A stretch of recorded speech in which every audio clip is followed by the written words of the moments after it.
Hi, welcome back to Straight Talk, and we are on every Saturday night at 8 o'clock Eastern Standard Time and Tuesday night. What the hell? At 8 o'clock Eastern Standard Time. What's up, man? What's up, yo? It's Black You on got the, it? on the check-in. You call me Elias, but I prefer Black. We just here. We about to talk about a few things. A lot going on. Take it on, brother. Yeah, you got it, man. I'm glad you're here, but I'm getting kind of winded. Yeah, I don't know what. Let me take that back, but then let me not take it back because, man, I'm feeling some kind of way that this whole affair is not hard to understand. Very simply put, it's just a changing of the guard. And how many times can we say it's over, it's done, look here, look there, look everywhere, you know what I mean? And at some point, we got to cut it loose and really get to how you say it? You Brass know what I'm tacks. talking about. Brass Yeah, the tacks. brass tacks of it all and focus in on that. So that's what I really want to try to get into tonight outside of what we know is already going on because the war is over with. America didn't lose militarily. It lost strategically, it lost economically, it lost politically, spiritually, and now if it were to be a military invasion, they would lose. Iran is not the guy to fuck with. We all know that. We all have seen it. Uh, the military boots on the ground of America it don't mean a motherfucking thing. The carriers that are out there, $15 billion worth, ain't worth a damn. So you tell me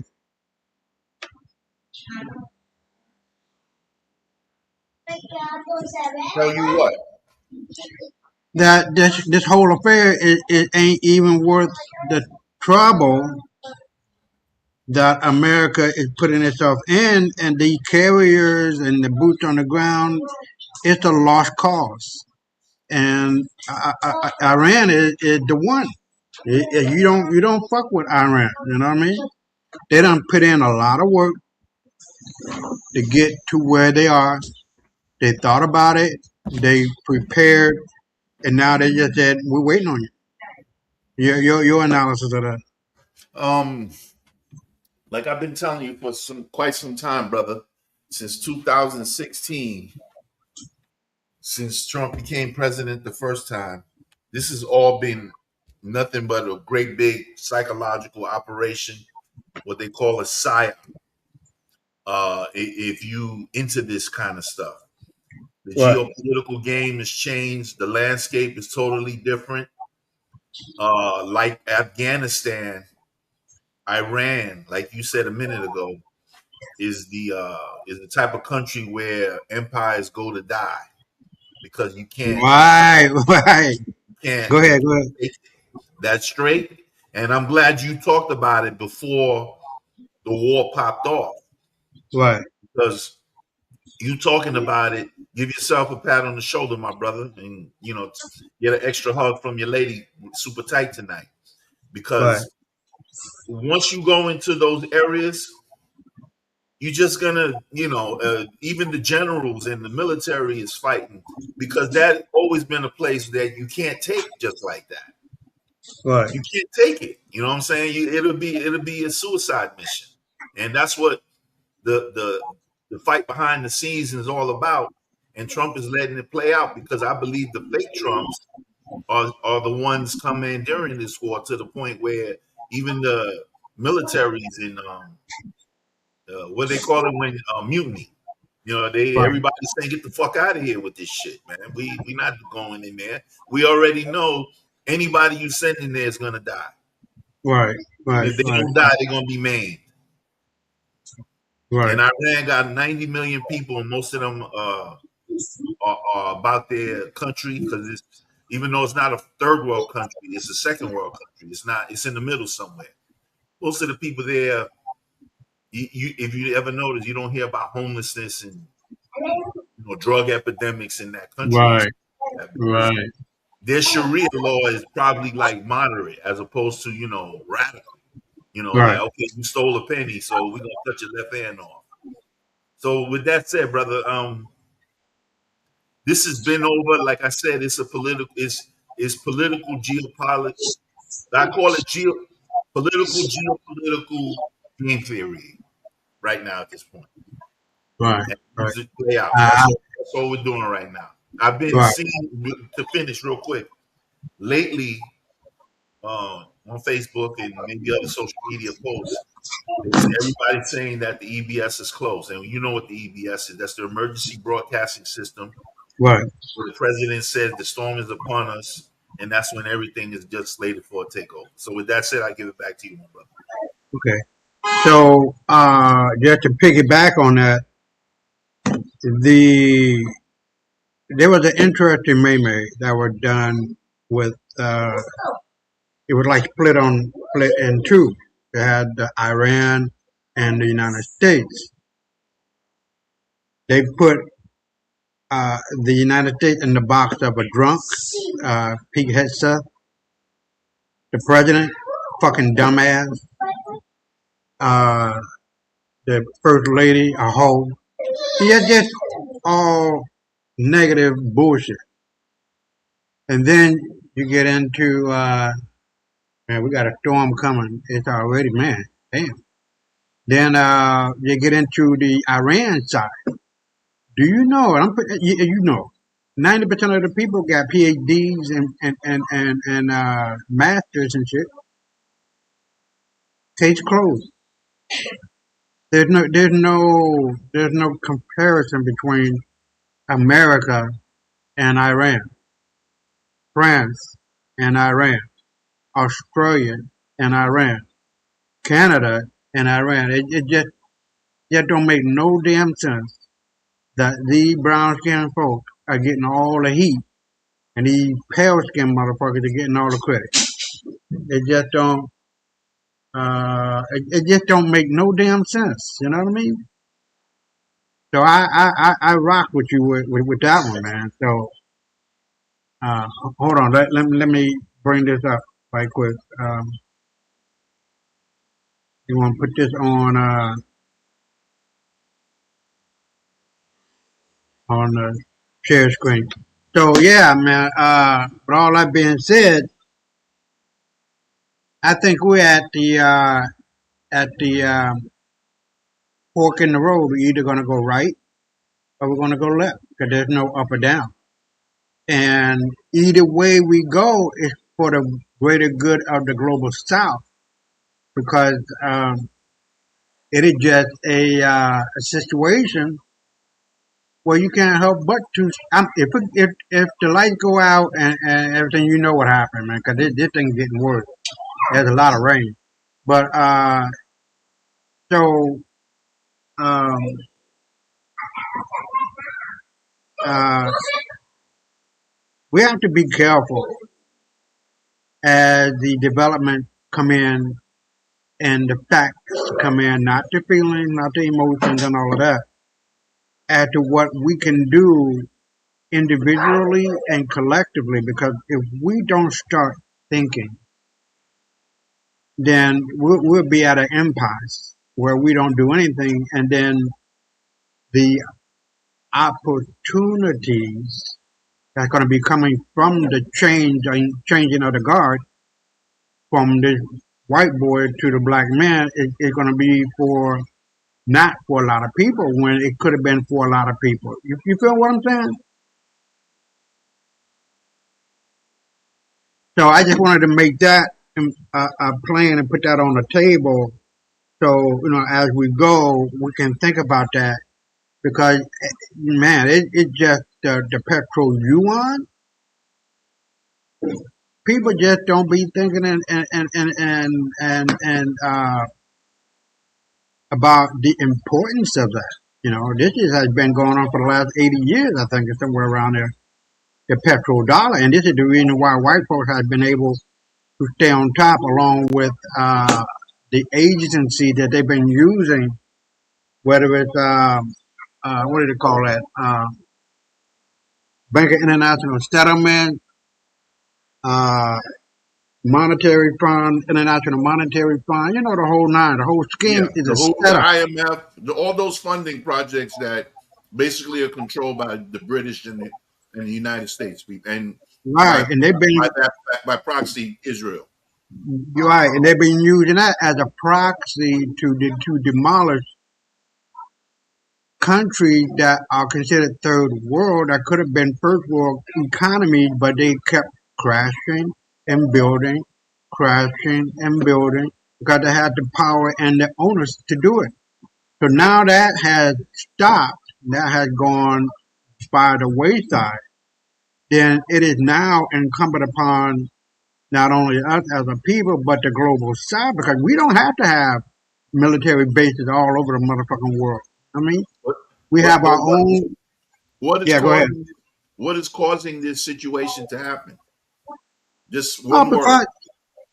because of the dynamic, economic and political dynamic that has changed. Because now you have the European NATO that is bankrupt and don't even exist anymore. Now you're having the Islamic NATO coming online with 6 million men and about $4 trillion at hand, and the global South own International Monetary Fund. So all of these agencies and that were white are now going to be black with black names attached to it, and then you're going to have an overarching economic and political hegemony that's going to be starting, if not has already started, that's going to influence the world. So we're seeing the flip side of this, where black folks are running, and we know that the global South has its own currency, the unit, which is backed by 40% gold, and then Africoin, which is backed by 40% gold, and then how that gets played out, it's going to be devastating for Europe and America if they don't have some kind of intermediary plan. And this is what I'm saying, man, because a lot of people, as a side note, with AI, are using Claude, are using, what's the name of this thing? Something Google, where they have a pre-programmed bot that is making tons of money that I'm going to be investigating next week in regard to what it is. And you just go to sleep, wake up $5,000 ahead. You know what I mean? So there's a lot of play, not play like play, but there's a lot of give and take that's going to be happening, that's going to be changing the way people look at things and how people estimate and guesstimate and making moves that are to their benefit individually and then also collectively. It is just mind blowing as to what this AI can do and what this, I'm going to put it into the chat. Hold on. Can do. It's called Claude. Along with, but I'm going to send it to you too in the separate from during the week. But man, it is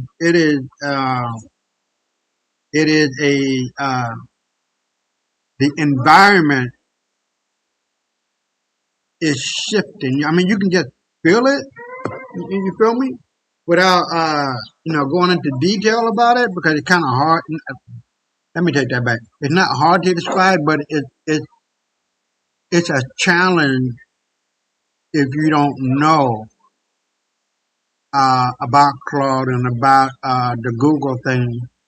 Um, that is that is that is changing how people look at investment and how people finagle their ability to make money. So, but go ahead, man. If you got anything to say before we move on to the YouTube.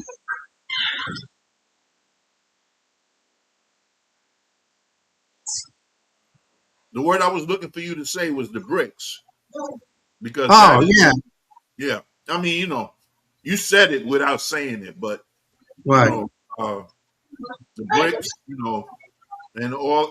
And by the way, for those of you who don't know, Xi of China, Trump of the United States, and Putin of Russia are all working together behind the scenes. They all Right. were mandated by the Galactic Federation to work together to bring the Earth to a peaceful situation, so that everybody can enjoy the fruits of the Earth, and what it has to offer is plentiful. There's no way in the world will run out of resources. It's enough for everybody to have at least a decent place to live and food in their refrigerator every day There you go. There you go. There you go. without a Yeah, problem. right. Without stress. Major stress. You know what I mean? Because you made an insightful uh, point that here in America we had drug addicts every motherfucking where, but in Iran there ain't no dirty ass street that I've seen, nor hookers on the corner. You know what I mean? But it depends on the society and the environment and uh, what is tolerated. So, but in Iran, they don't tolerate that shit. You get an education, you go to school, and be productive. That's the main thing. And I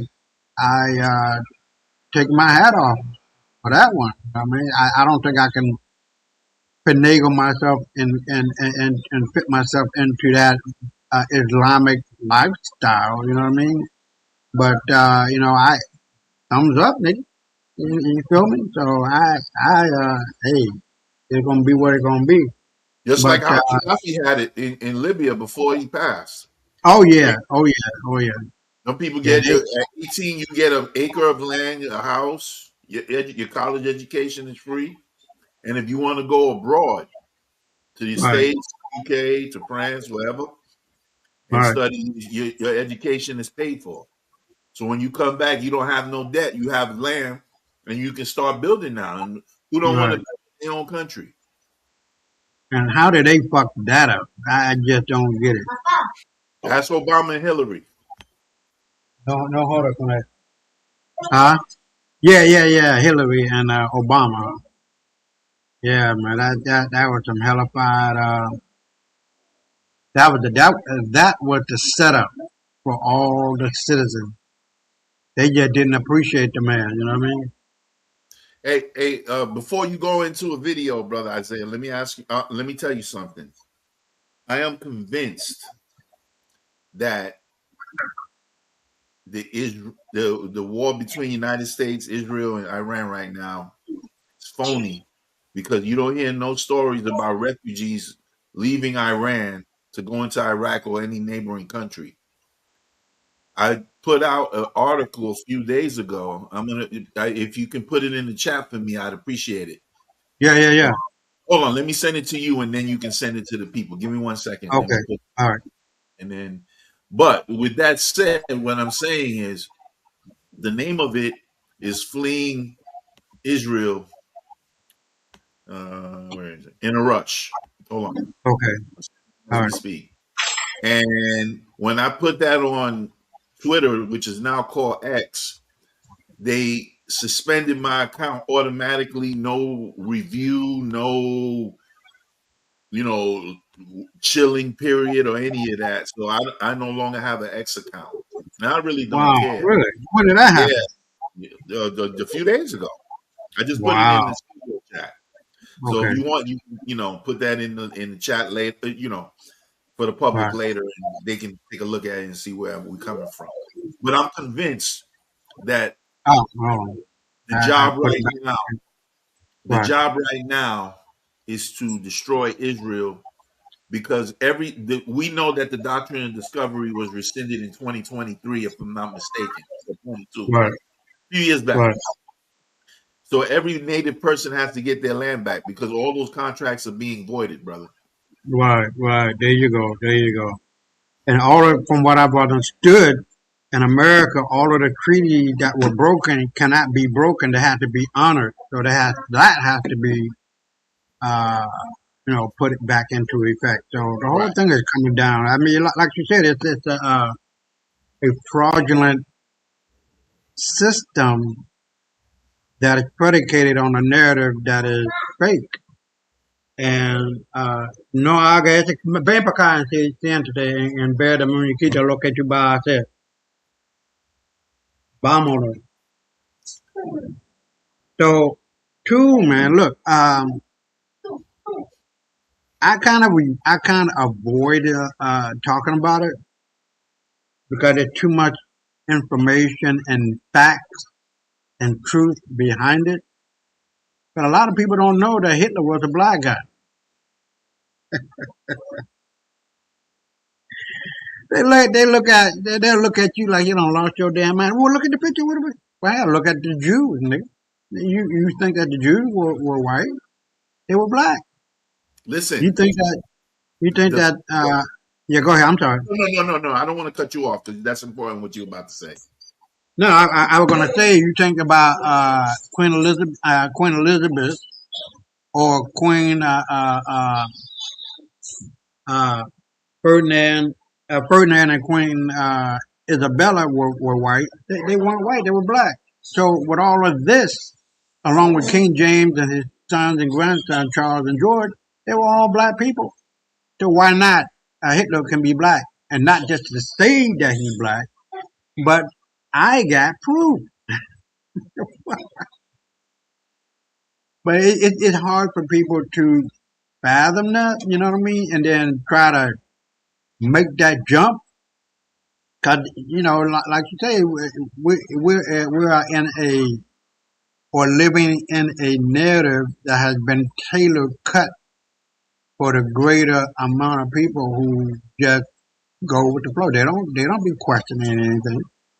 You feel me? So, but any thoughts about that? About Hitler being black? Oh, let me say it to you like this: the black nobility families. Why would they name that? Right, Okay, because they started off black and they they whitewashed themselves to be white so right, that they could take over the earth and they remain secretive. So the Orsini family, the Medicis, um, so many. Brother Willie, what's up? What's up? Glad you're here. Yeah, 13, they're 13 bloodline families, and they were all black before, and then they washed themselves. So that black pope that passed away in Japan, maybe 5, 6 years ago, Right, right when Trump was leaving office the first time, his right, name was Di Fernandino. That whole family was black. right, So a few days ago, a few weeks ago, Sister Keisha, who I do a show with called Thorough Black Talk. I'm sure you've seen it before because I've sent you some of the links time to time.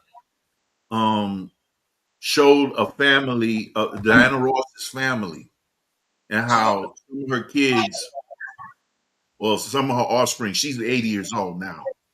Some of her offspring, her first daughter, I believe, was with Barry Gordy when she was 17.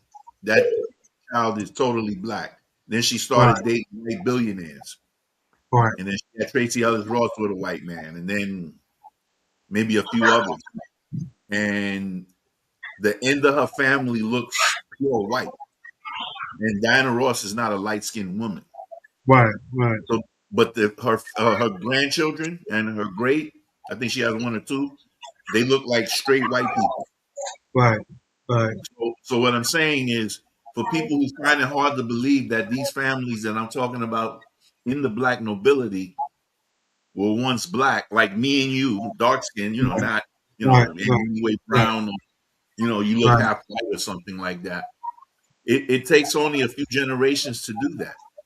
right, right. You got They that named right. them the black nobility because they were, they named them black nobility because they were the people running things before and having you think that they've been white all this time, but they're black people. Yeah, look at Michael Jackson kids. They're all white now. If they are his kids, you know what I mean? But yeah, you can't keep interjecting these soulless people who have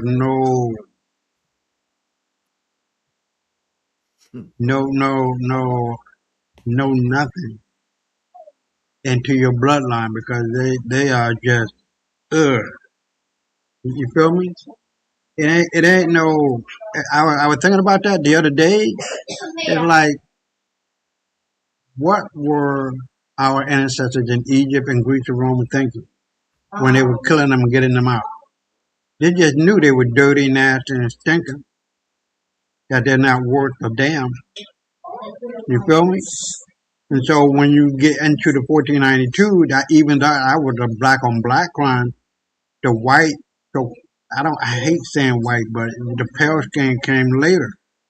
So, it's just a matter of saying it correctly is what I really want to say. And I'm hoping that you see it the same way. That once we get the root down and planted and our feet planted into the very ground of our ancestors and understanding what happened and how we got to where we are right now, you see it the way it's supposed to be seen. You feel me? You can't be out here hemming and humming and jumping from bush to tree, tree to bush, and then trying to uh, talk with people of this caliber, these so-called white people, and expect to be able to really put the nail into them. You're not going to be able to do that. You feel me? So it's history, bro. Determine how you walk, how you talk, what you see, what you feel, what you know, what you can do. And if we're not down with the Jim Brown of it all and understanding and getting the root right up under us, becoming stronger, then it's not worth uh, it's not worth damn near not worth living because you're going to be going from pillar to post trying to prove this, prove that, do this, do that, be this, be that, and all you got to do is just be. That's it. And when you be, that's it. There's nothing else you need to do. And everybody else fall to the wayside. Oh man, Isaiah and that dude is just too much for us. We can't handle it. We got to put them to the side and don't let them talk. You feel what I'm saying? It just how it go. But once you understand the history, when you know the past, you can understand the present and predict the future. It's just that goddamn simple. Nothing complicated. Nothing out of the ordinary. It is what it is. And I think, Brother Willie, and uh, people are going to be looking at this. You got to be able to form a foundation of truth based in facts, not your fucking emotion, not your fucking feelings, because facts is always over feelings. You know what I mean? And fuck all that bullshit. But yeah, so we've been at it for good. How long we been? 29 minutes talking. So let's get into the YouTube. We're not gonna be here long, and then I'll be right back. 12 minutes. Absolutely massive has just detonated inside the fragile framework of the U.S.-Iran negotiations currently underway in Islamabad, Pakistan. And if you think this is just another diplomatic meet and greet with some photo ops of J.D. Vance shaking hands, you are dangerously mistaken. As Vance touched down on Pakistani soil, leading what the White House has been desperately trying to sell as a peace mission, senior Iranian source said on Saturday the United States had agreed to release Iranian frozen assets. US has agreed to release Iran's frozen assets held in Qatar and other foreign banks. Senior Iranian officials said on Saturday that the United States had agreed to release Iranian funds frozen in Qatar and other overseas banks. The reality on the ground hit him like a freight train of cold, hard geopolitical reality. Before the ink could even dry on the press releases announcing his arrival, the Iranian delegation, led by the steely and uncompromising parliament speaker Mohammad Bakr Kalibaf, alongside Foreign Minister Abbas Araghchi, dropped a non-negotiable ultimatum that has thrown the entire make-or-break summit into absolute chaos before the first handshake could even occur. We are learning that Iran has set out a shocking and firm precondition to J.D. Vance and the Trump administration. The United States must obey its own prior obligations to bring about an immediate ceasefire in Lebanon and release over $7 billion in frozen Iranian assets before a single word of negotiation is spoken about anything else. This isn't a polite request. This is a diplomatic wall of steel, a clear statement that Tehran will not be played for fools in a theater of Western hypocrisy. This dramatic development comes as the region is literally burning and the stench of American and Israeli aggression fills the air, with the Israeli war machine fully bankrolled and given a green light by Washington, continuing to massacre civilians in Lebanon with sickening impunity, even as Pakistan's own prime minister, who is mediating these talks, has confirmed that the ceasefire has been utterly violated by the Zionist regime. Let me be brutally clear about the framework Tehran has established, because it's unlike anything we've seen from a nation that the U.S. and Israel arrogantly assumed they could bomb into submission over the last 40-plus days of unprovoked warfare. The rules are rigid and they are simple. The United States must accept the 10 conditions set forth by Iran, or there will be no negotiations whatsoever. If, and only if, the Americans swallow their pride and accept the 10-point plan, then the talks will proceed, but they will be limited to a single day. That's right, these delegates didn't pack for an extended vacation. They came for a one-day, take-it-or-leave-it moment of truth. And perhaps the most powerful, most Hold on. Ejercicio sencilla para caballeros que no han hecho ejercicio en años. Crea el hábito. 7. dignified element of Iran's stance is this. They are perfectly prepared to walk away with nothing. The goal is not an agreement for the sake of saving face. Isn't this motherfucker dead or what? The Iranian people demand that their rights be fully met. And if the American empire is too arrogant or too beholden to Zionist interests to meet them, then no deal is an acceptable outcome. If you are as furious about the mainstream media's sugarcoating of this war and their obsequious defense of Israeli war crimes as I am, do not just sit there and let the algorithm feed you more empire propaganda. Hit that like button with the force of 1,000 surface-to-air missiles. Share this video with everyone you know because the world needs to hear the truth about how the Islamic Republic of Iran is standing firm against the global arrogance of Washington. And before you do anything else, drop a comment down below. Even if it's just a single dot, or better yet, a message of solidarity with the Lebanese resistance and the people of Gaza and Tehran. We are fighting a war of information here, and your engagement is the only weapon we have to overpower the corporate media's stranglehold. Subscribe to this channel if you believe in honest, unapologetic journalism that doesn't bow down to the IPAC lobby or the Pentagon's press office. We are in this together, and you are not going to want to miss the next update on this disaster unfolding for the American vice president. Now, let's get into the substance of what has Vance and his entourage, which, by the way, includes the ever-scheming Jared Kushner and the special envoy, Steve Witkoff, in a state of absolute shock as they were briefed in Islamabad. Vance landed at Nurkan Air Base with all the usual bravado, warning Iran not to play the United States, a typical piece of hubris from an administration that thinks threats can substitute for diplomacy. But the briefing he received from the ground, specifically regarding Iran's 10-point plan, and look at this white boy, J.D. Vance, and the assets, was a bucket of ice water. You see, Vance and the Americans thought they were coming to discuss their own 15-point ultimatum, a document that largely consisted of demands for Iran's complete capitulation and the neutering of its defensive capabilities. Instead, they walked right into a trap of their own making, confronted with a 10-point framework from Tehran that has been agreed upon as the only basis for any discussion, according to Iran's Deputy Foreign Minister Majid Takhtravanchi. The shock to the system for J.D. Vance stems from the sheer audacity of Iran's list of demands, which completely flips the script on the narrative Washington and Tel Aviv have been pushing for decades. Let's break down this 10-point plan in detail because it is a masterclass in diplomatic strength and a mirror held up to American hypocrisy. Point 1. A complete and permanent halt to all acts of military aggression against Iran. And crucially, this protection is extended to its network of allies, including the Lebanese resistance, the Houthis in Yemen, and the Popular Mobilization Forces in Iraq. Point 2. The withdrawal of all United States combat forces from the U.S. station region. Point 3.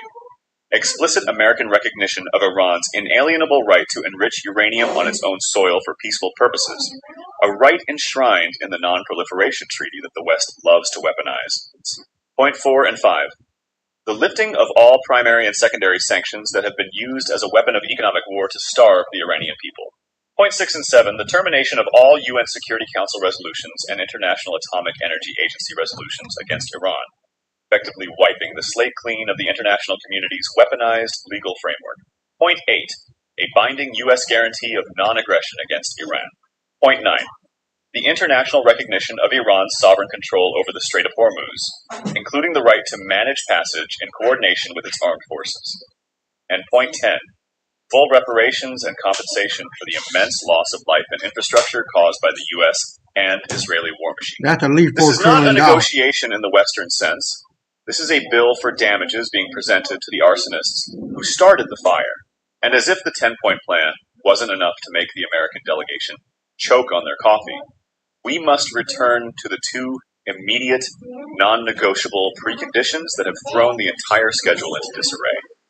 First is the immediate and verifiable ceasefire in Lebanon. While the American lapdog media and the White House try to gaslight the world by claiming that the ceasefire deal does not include Lebanon, the facts on the ground and the statements from the mediator, Pakistan's Prime Minister Shehbaz Sharif, tell a completely different story. Sharif himself announced that the ceasefire applied everywhere, including Lebanon and elsewhere. But the Israeli regime, drunk on blood and American weapons, simply ignored the agreement and continued slaughtering civilians, killing over 300 people in a single day of strikes after the truce was announced. Iran has been absolutely unequivocal. The Lebanese resistance is an inseparable part of the resistance axis, and an attack on Lebanon is an attack on Iran. The second immediate precondition is the unfreezing of over $7 billion, and that's just the tip of the iceberg, as total frozen assets are estimated to be well over $100 billion that the United States has illegally and unilaterally stolen from the Iranian nation. The American argument that these funds will be negotiated later is dead on arrival. Tehran has made it crystal clear. Return what you stole first, then we will talk. This brings us to the terrifying reality lurking just behind the diplomatic niceties in Islamabad, the massive American military buildup. Because while J.D. Vance plays the role of the reluctant diplomat, the Pentagon is executing a full-scale, aggressive deployment of troops and war machines to the region. And let us be absolutely clear about what this is. It is a threat. It is the American way of saying, take our terrible deal, or we will try to kill you all. According to the Wall Street Journal and other reports, the United States is continuing to deploy thousands of troops, even as Vance shakes hands, with between 1,500 and 2,000 elite soldiers from the 82nd Airborne Division expected to arrive in the coming days. This is in addition to the approximately 3,500 Marines already aboard the USS Tripoli, plus another 5,000 Marines and thousands of paratroopers already ordered to the region, not to mention the two carrier strike groups, the USS George H.W. Bush and the USS Boxer, steaming toward Iranian waters. In total, we are looking at a massive deployment of around 10,000 to perhaps as many as 20,000 additional ground troops positioned within striking distance of Iranian soil and critical infrastructure like Karg Island, the nation's oil export hub. The Pentagon is openly planning for weeks of ground operations inside Iran, should the deal falter. This is the American definition of diplomacy.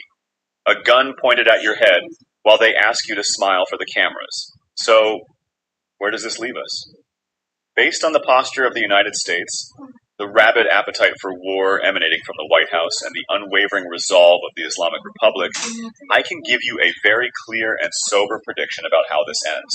The talks in Islamabad will not result in a comprehensive deal. The gap between Iran's justified demands for sovereignty, sanctions relief, and an end to Zionist aggression, and America's delusional expectation of total Iranian surrender is simply too vast. The framework for talks is exceptionally narrow. Iran has come to the table not with a begging bowl, but with a ledger of debts owed by the American empire. And Donald Trump, a man who understands only force and has surrounded himself with Zionist hawks who have dreamed of destroying Iran for decades, does not have the diplomatic capacity or the moral fortitude to accept these terms. He has repeatedly threatened military action, and his administration has vacillated between declaring the war is winding down and threatening to escalate it to apocalyptic levels. His appetite for war, especially with the 2026 elections looming and his poll numbers in the gutter, is dangerously high. He might believe, erroneously, catastrophically so, that a successful ground invasion or massive bombing campaign will rally the American flag wavers behind him. It is a fool's gambit. Make no mistake, the movement of those 10,000 plus American troops to the region is not just for show. The American military is positioning itself to launch a limited ground invasion of Iran should these talks collapse. The plan, as outlined by Washington Post reports, would involve special operations forces and conventional infantry units conducting raids, perhaps to seize or destroy nuclear facilities or oil infrastructure. They are delusional. They think they can land on Iranian soil and dictate terms. They have learned nothing from the yards of Afghanistan and Iraq. They are about to walk into a hornet's nest of highly capable Iranian missile defense systems, asymmetrical warfare tactics honed over decades, and a population of 85 million people who are unified in their hatred for the American and Zionist aggressors who murdered their leader and their children. I will stop here. Thank you for watching. Subscribe to stay informed. Take care.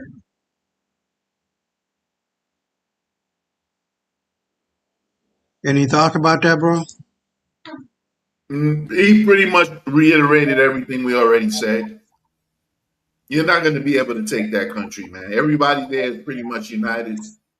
The rhetoric has been war on Iran since at least the 70s. This is the first time they went in because, like we said already, we can't win those wars in there, man. The people are together, especially on the border where the Kurds all are. So this involves, indirectly, this also involves Iraq because they share a long border. Right. Well, let me ask you this. I mean, I'm going to play the devil's advocate. Go ahead. And you were hitting on it before that this is just a movie that we're watching. But how do you explain the Manab girl, 160 little girl being dead? Say that again? Can't be the Manab girls that died when the bomb dropped from Trump's side. How do you explain? Right. How do you explain? The overarching death that have happened in Israel and Lebanon and the whole nine.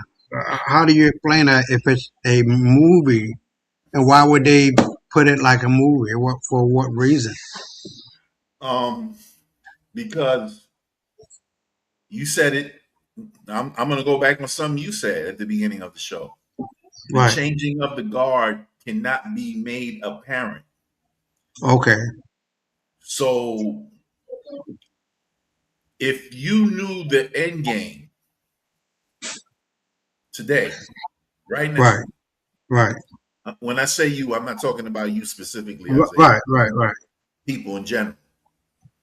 If you knew that this is going to end with all Native people getting back their lands, what's on the land, the profits from that what was stolen since Right. whenever the land was taken, people were killed. Right. On a spiritual level, forget about on an actual level. They could never repay us back what they've taken from us, because this includes our great grandparents and people who probably never saw a day of freedom ever, Right. unless they escaped. And what I'm saying with that said, what I mean is this: you have to distract, because if that, I believe that this was a great way of exposing all of the 6,000 inventions that Nasara Jassara is going to expose, because we don't need oil no more. We're actually taking the blood of the earth out of the earth when we move all this oil around, and something has to stop it, and it has to be drastic. There are 6,000 inventions. Right. A lot of them include free energy. We don't need to take anything out of the earth in order to make things. They didn't build the pyramids with oil machinery. Whoever did it. So with that said, what I'm saying is if you knew that everything was going to end on Saturday next week, a week from today, Right. you wouldn't go to work. Everything would come to a standstill, because everybody would know that, okay, we don't got to do this no more because everything is about to change. So they're going to ride the wheels till they fall off, basically, is what I'm saying. I'm done. Okay, that's a good one. That's a good one. One of the things that I had seen too, man, was I don't know if it was a cream that took about 20 fucking years off your body, and then there's a machine that you step in. I don't remember well. You talking about the med beds? You talking about the med beds? No. This is something different.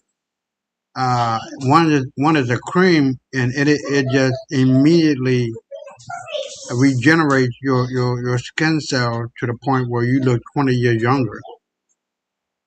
Not the anatomy, not the biology.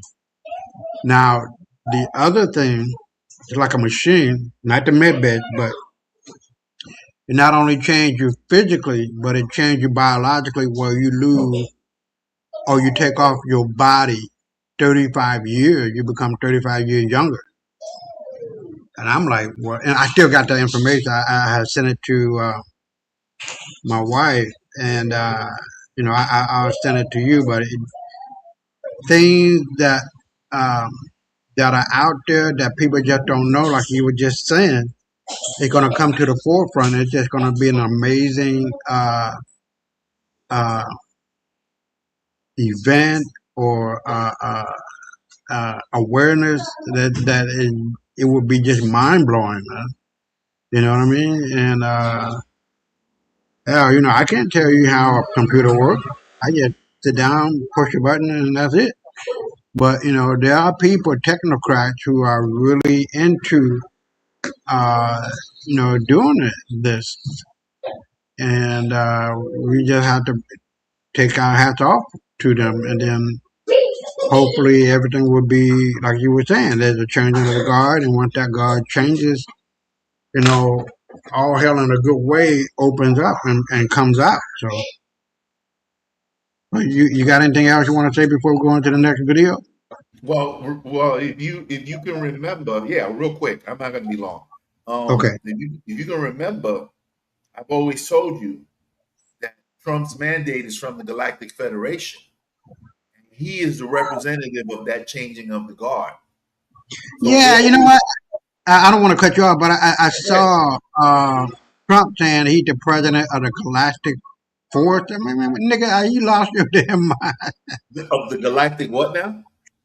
He's the president of the Galactic Freedom Force or some shit. I don't know. Do you have a link on that or something? I want to see. No, we're gonna go through it once we get into the X Files, where I'll show it to you. Well, I think the nigga been drinking too much or been smoking too much. Something. He doesn't do either or. Something. Hey, Isaiah, it's the fake one, dude. Oh yeah, yeah, yeah, yeah. I feel you. I feel you. He But probably we'll had take a a look blunt at and it. he probably had a blunt and a bottle of Hennessy right next. Yeah, so we'll take a look at it when we get to the X Files, and then. But let's get on to the YouTube, and we'll be right back. It says Africa fights back. The raw materials revolution has begun, and this is all about Supreme African Breaking News, man. Because a lot of people don't know about the United States of Africa, and that America military depends 80% of it depends on the resources of Africa. I'll be right back.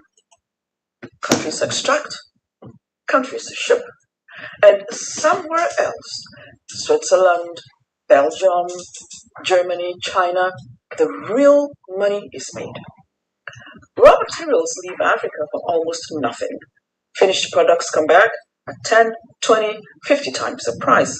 Every year, the raw materials leaving Africa could generate billions more if processed here.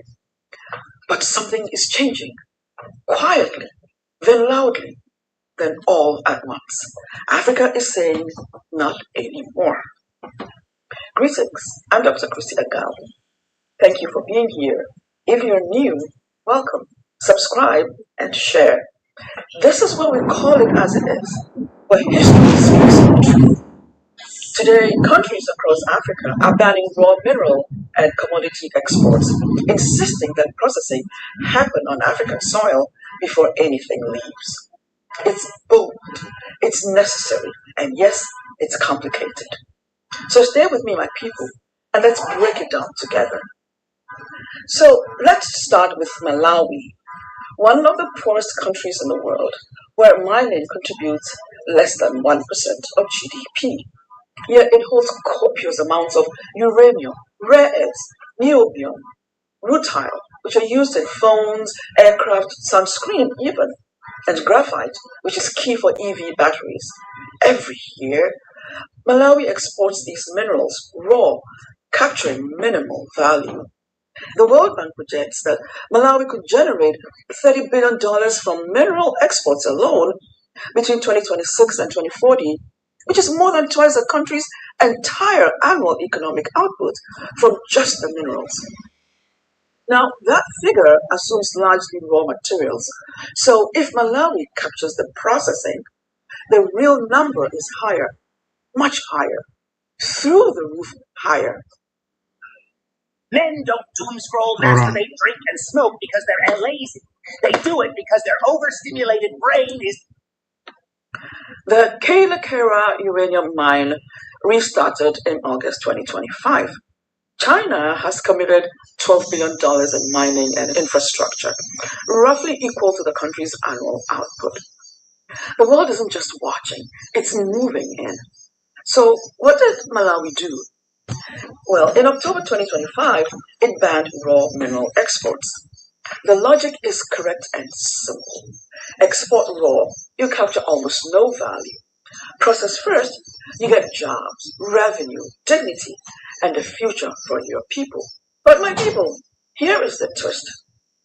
As of 2025, all large-scale mining companies in Malawi are foreign-owned, Australian, Canadian, Chinese, not one Malawian-owned mine. An investigation by Finance Uncovered and PIJ Malawi found that a strategic mineral concession near Lake Malawi changed hands twice between Chinese entities without notifying Malawi's government. Control now rests with two Chinese state-owned companies that are controlled by government entities in Shandong and Hainan provinces. Approved in China, Malawi had no knowledge. So, people, the real question is not just, will Malawi process its minerals? It's this: who will own the processing? If we're building a bridge to prosperity, who will own that bridge? That is the central tension of this entire episode. The answer to that question shapes the future of Africa's mineral wealth. And to see this in practice, let's look at Ghana. But before then, my friends, the work I do here connects to work on the ground. And in Ngani village in northern Ghana, that work is homemade shade. We work with women accused of witchcraft, cast out of their communities, stripped of land and livelihood because the system needed someone to blame. Homemade shea gives them economic ground to stand on. Together, we produce handcrafted and refined shea butter using traditional methods, keeping the value in Africa.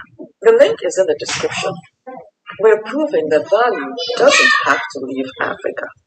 So, back to Ghana. Ghana is running Africa's most ambitious multi-commodity value addition experiment. 3 commodities simultaneously. Until 2026, virtually Ghanaian gold left the country unrefined. Raw. Refining fees and premium pricing were captured abroad. Think Dubai, Switzerland, Hong Kong. Now imagine if all that gold were refined in Ghana. Billions would stay in the country, creating jobs and wealth. Well, the Ghana Gold Board, known as Gold Board, established in 2025, became the sole buyer, exporter of artisanal gold. And in its first full year, it earned over $10 billion in artisanal export. The city appreciated 42%. And this is a 30-year first. So for context, artisanal exports were just $2.2 billion in 2023 and $4.6 billion in 2024. And in January 2026, Gold Board agreed to refine 1 metric ton of gold locally per week. By February, Ghanaian gold reached 99.99% purity on Ghanaian soil for the first time. So the next question is, who is actually carrying out this refining? It's the Gold Coast Refinery, built with about $150 million in Egyptian capital by the Euroget Group and commissioned in 2016. It now receives Ghanaian gold for local refining. And here is the ownership picture. Ghana gets a 15% free carried interest in the refinery, a stake granted at no cost under the January 2026 Gold Board Agreement. That's a start. But compare that with Botswana's 50-50 diamond mining co-ownership of Debswana, established in 1969. Ghana's gold is refined locally. It's a great step. But does Ghana fully control the wealth it produces? That is the next fight. So, Ghana and Cote d'Ivoire produce 60% of global cocoa. The global chocolate industry is $130 billion. The African share? The owners of the raw material get less than 6%. Processing mainly happens abroad. Among the few exceptions is Niche Chocolate, founded by Edmond Poku, a Ghanaian entrepreneur who came home to build a fully Ghanaian bean-to-bar operation. In February 2026, Ghana's cabinet directed that 50% of cocoa beans be processed locally from the 2026 to 2027 season. That's a huge step. The infrastructure existed. What was missing was political will and a history of missed opportunities in the cocoa sector. And now it's happening. Half the beans will stay in local hands. Every bean processed locally keeps chocolate industry value, the jobs, the skills, the taxes, and profits in Africa, not in Europe. Also, in February 2026, President Mahama declared Ghana will no longer export raw cashew and shea nuts, nor rubber. Value addition should happen at home. The global shea market is $6.5 billion annually. Ghana was the world's top shea butter exporter in 2023, so it can do more, a lot more. And Nigeria, controlling roughly 40% of global raw shea nut supply, extended its export ban through February 2027. And it's not Nigeria and Ghana alone. Burkina Faso, Mali, Cote d'Ivoire, and Togo have all banned the export of raw shea nuts. 6 countries, 18 months. The global shea supply chain is being drawn. Now, if these countries follow through, billions in shea value could stay in Africa, benefiting the 90% female workforce at the bottom of the carbon chain. Los grandes sueños empiezan dando pequeños pasos. En GoDaddy te ayudamos a dar el primero y todos los que vienen después. Desde registrar tu dominio hasta crear tu web, tu correo y proteger tu página con nuestras soluciones de seguridad online, estamos contigo. No necesitas saber de Got a tecnología commercial on. para crear tu proyecto. En Yeah, Cuenta yeah, yeah. I damos got it. las herramientas, la ayuda profesional. Zimbabwe holds Africa's largest lithium reserves. In February 2026, the government suspended all raw mineral exports, breaking a smuggling operation that stockpiled ore for undeclared shipment. Again, here is the ownership question.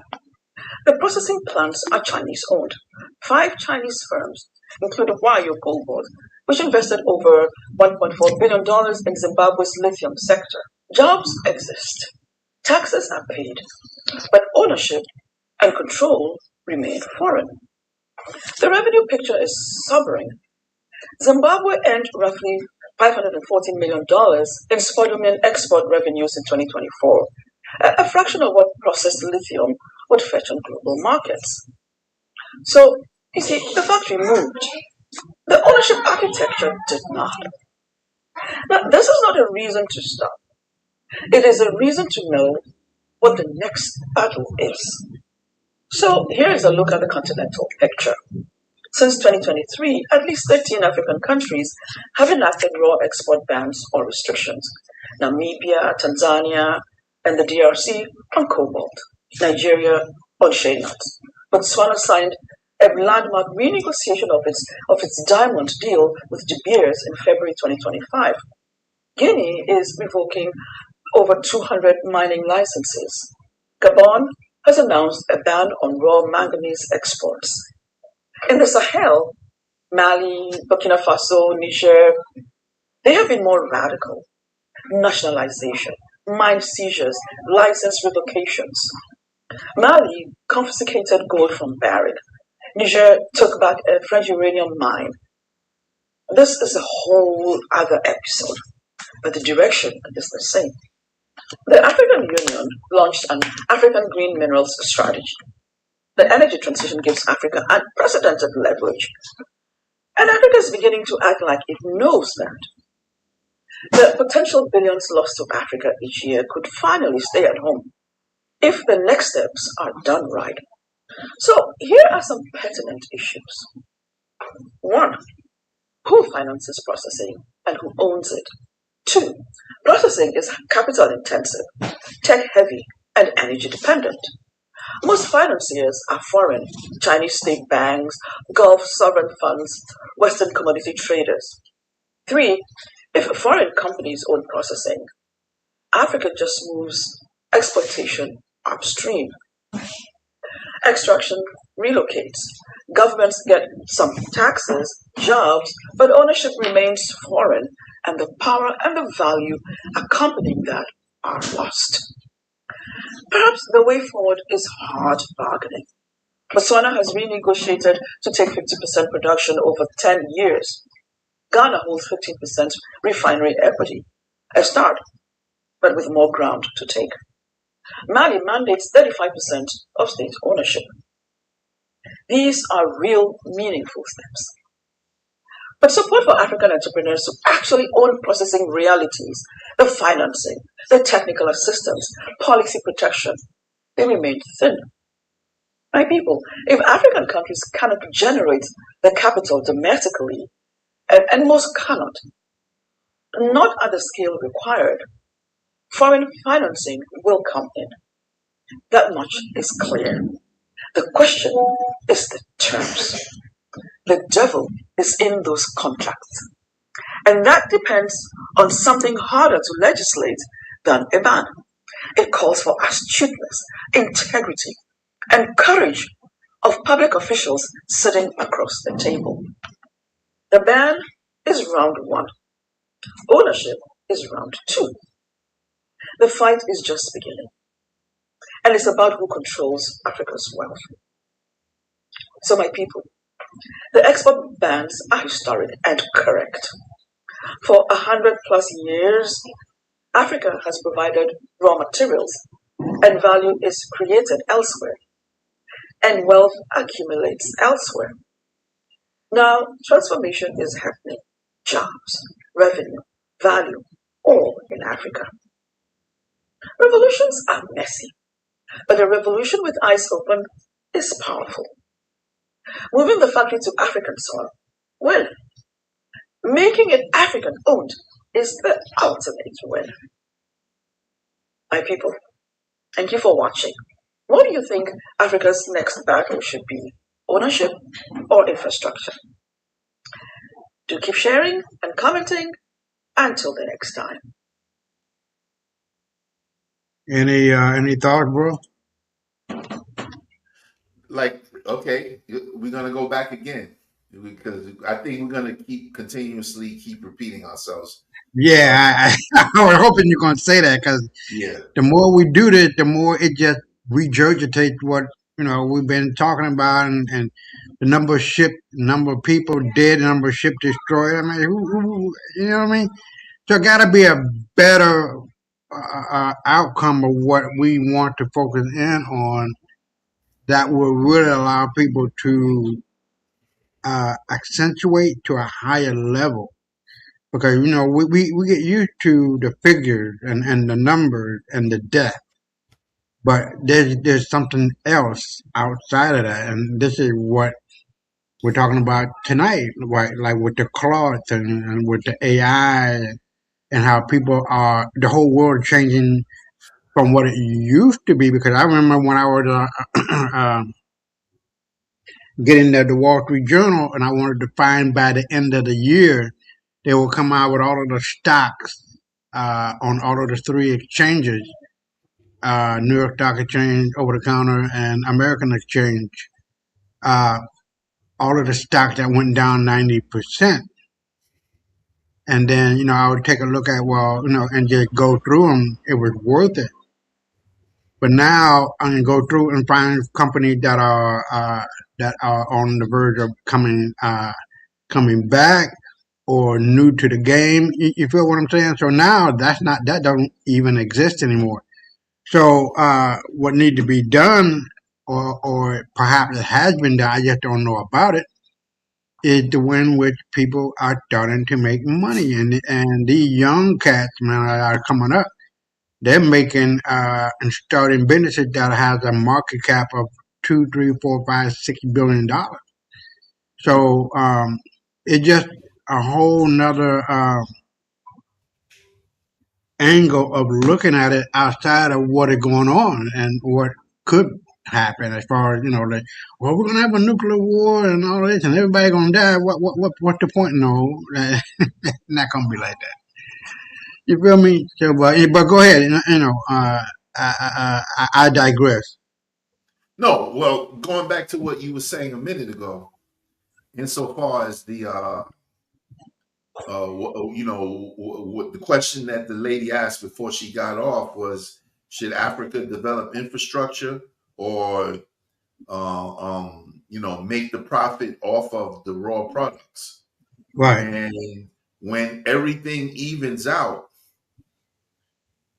you're going to see where the real resources are, not the riches, not the wealth, the Right. resources are that are going to back the currencies and therefore make the currency strong.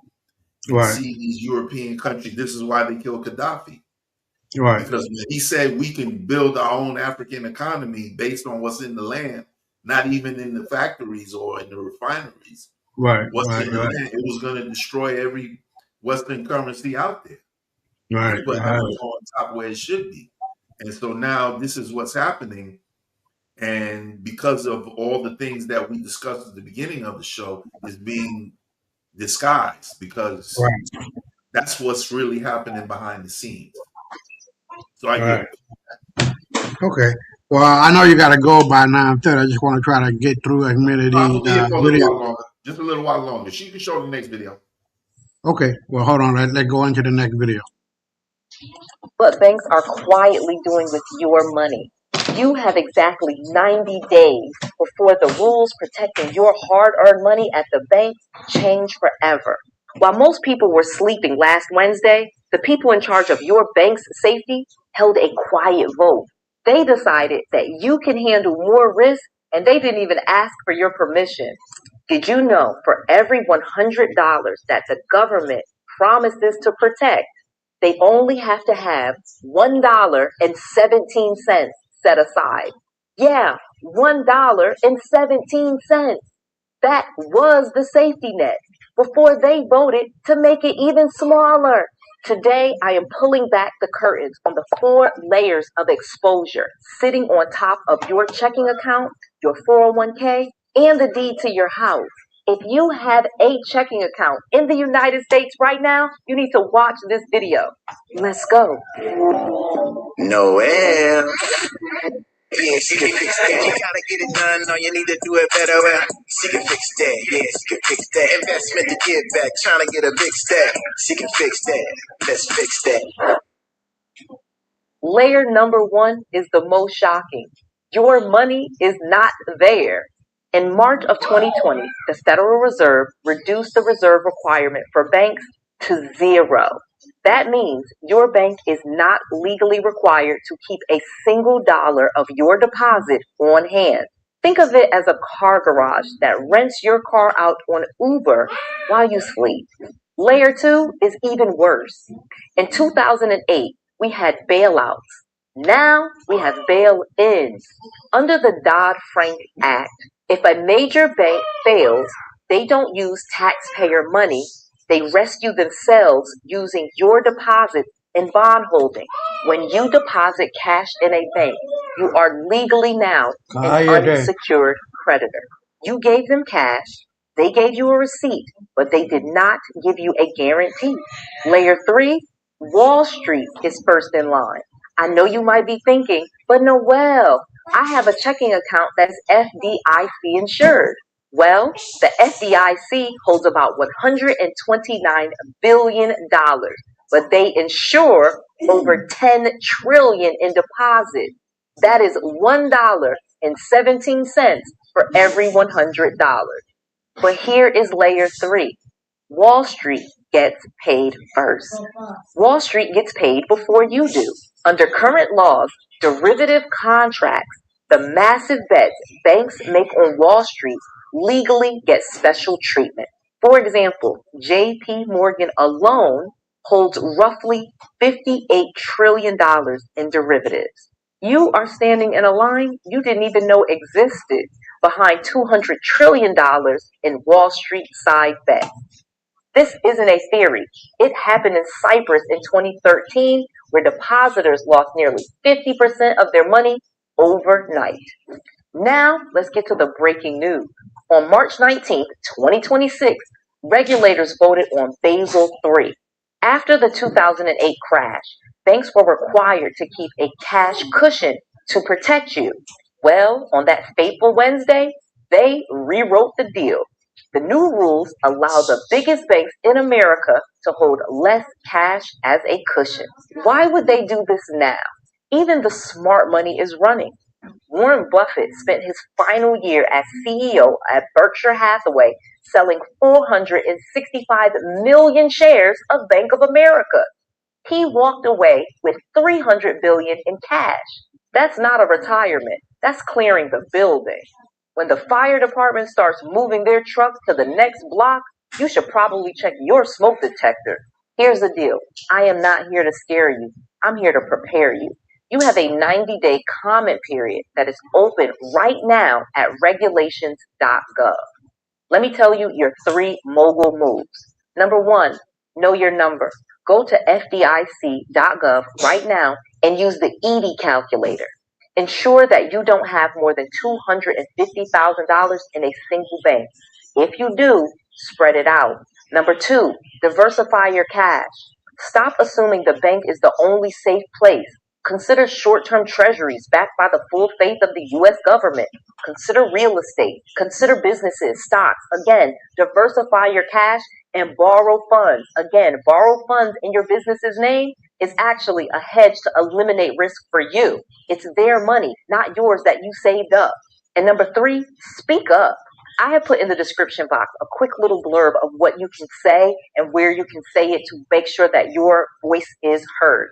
I want you to copy it and paste it into regulations.gov and let the regulators know that you want your protection kept in place. If you want to know how I am moving my own assets into real estate and business credit to stay protected, go to noelsbookoffer.com. You can get all 4 of my books absolutely free. You just cover the shipping. It gives you all of the secrets on how I get assets and how I move them and keep them protected in any economy. I will send you all 4 of these books for free. You just cover the shipping. The people that are running the system, they don't think that you're looking. But a mogul always watches the math. I want you to subscribe to this channel so that you can stay ahead of the game. I will make sure that you have all of the knowledge, all of the tools, and all of the resources that you need to be successful. This is Noel. To your success. I'm not. All right, man. We're running down. Any thoughts about what you just said? All she was talking about is the system that she was talking about is called reserve fractional banking, and that's been around since forever. But with the recent events going on in the world, At all. It's different now. And I always tell you this as well. Though she didn't make it sound doom and gloomish, but if that were to happen, everybody would be fucked up overnight. And what a lot of people aren't mentioning is Jasara and Nasara. Right. So there are other things going on that people don't mention when they talk about these things.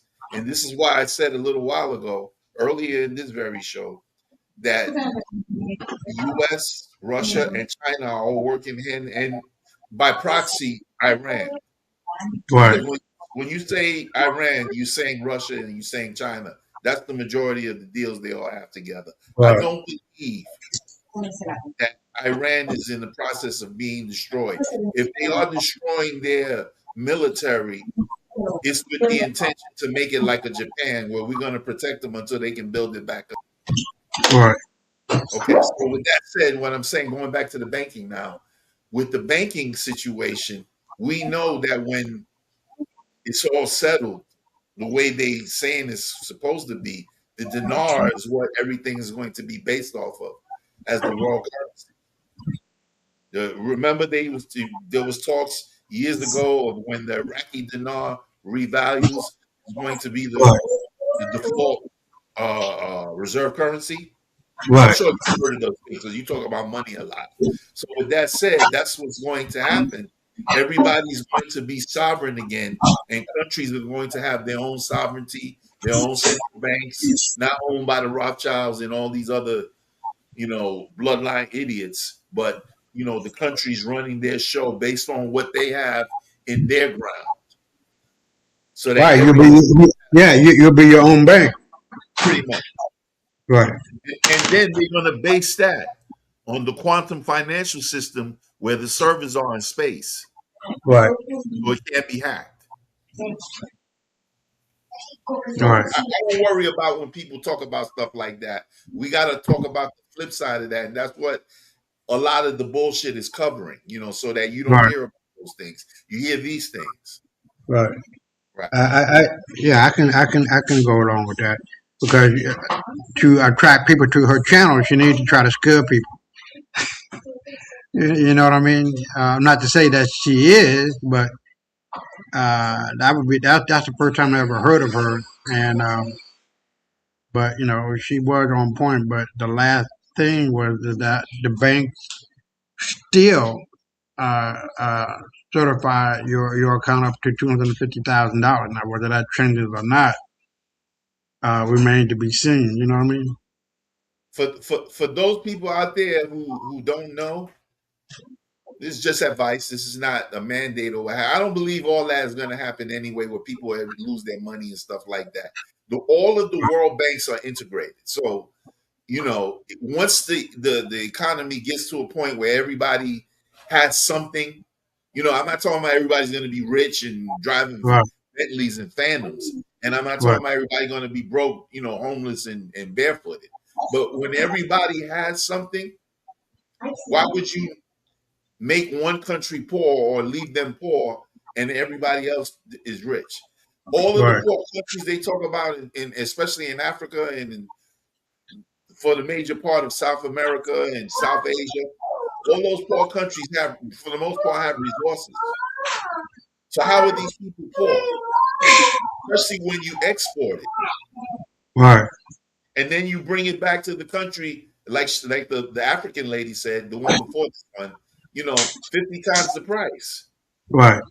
You know, where cocoa grows all over West Africa, with the main epicenter being Ghana, you know what I'm saying? The cocoa goes out pure, raw, and it comes back at about the equivalent of $10 a bar over there, which is unaffordable for most of those people.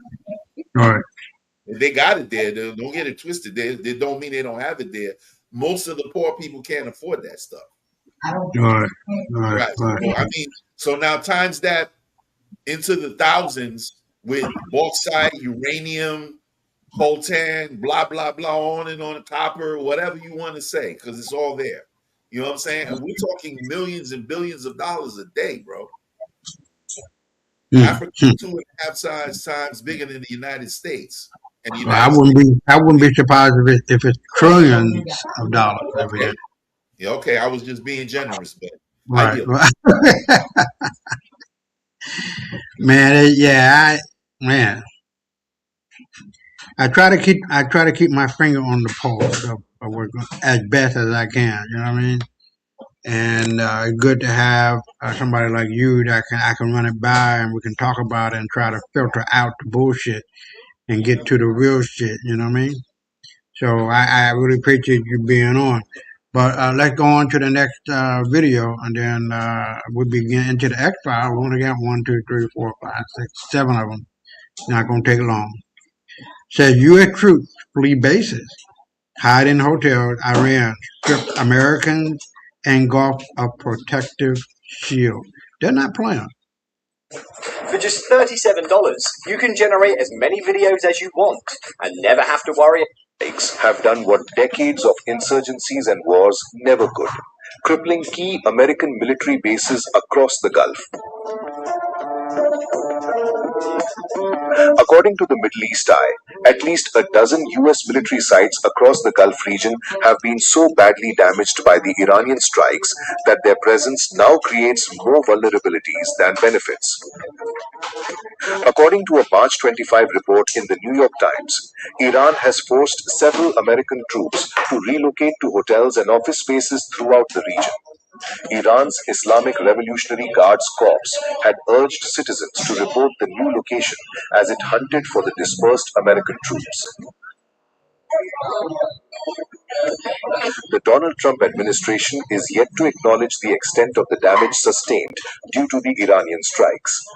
Mark Lynch, director of the Project on Middle East Political Science at George Washington University, told the Middle East Eye that the Iranian military rendered the physical architecture of American primacy useless in the span of a month.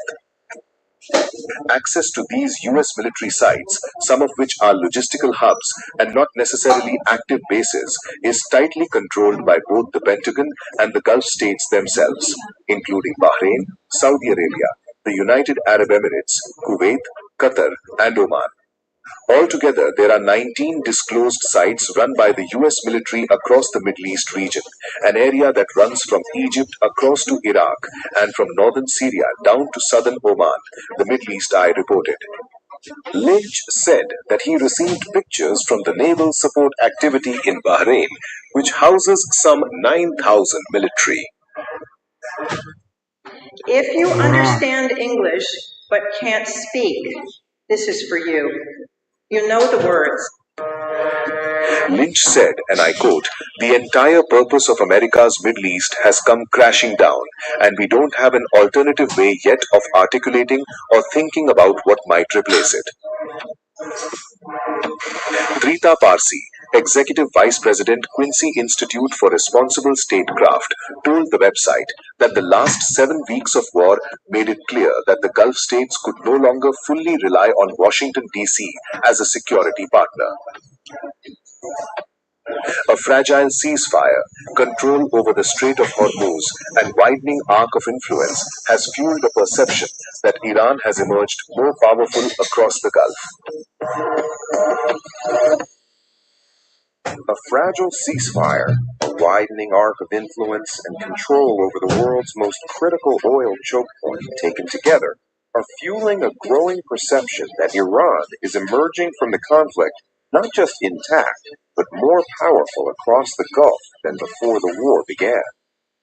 In the immediate aftermath of weeks of sustained strikes, Tehran is signaling confidence militarily, politically, and economically.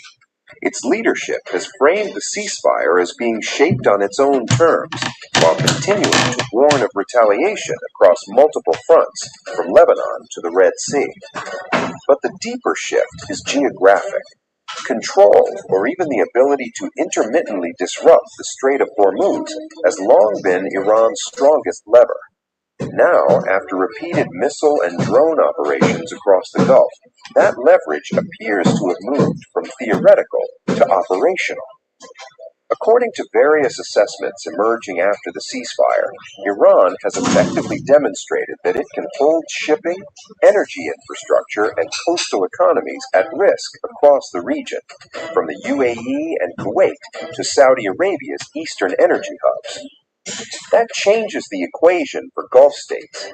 For decades, security in the region rested on a U.S.-led umbrella, but the recent conflict has exposed the limits of that model. Despite American military presence and advanced air defense systems, attacks continued across multiple countries, and key infrastructure remained vulnerable. The result is a subtle but significant recalibration. Instead of relying solely on external protection, Gulf states may now be forced to adapt to a reality where Iran cannot be neutralized, but only managed. That could mean investing heavily in air defense, diversifying energy routes, or even informally accommodating Iranian influence to ensure stability. At the core of this shift is a simple fact of geography. The Gulf is narrow, exposed, and densely packed with critical infrastructure. Over a stretch of hundreds of nautical miles, ports, refineries, desalination plants, and shipping lanes remain within range of Iranian missiles and drones, making comprehensive defense extremely difficult. That gives Iran a form of asymmetric dominance. Even without controlling territory beyond its borders, it can shape behavior across the region, influencing shipping costs, energy flows, and security calculations. There are already indications of how that influence could translate economically.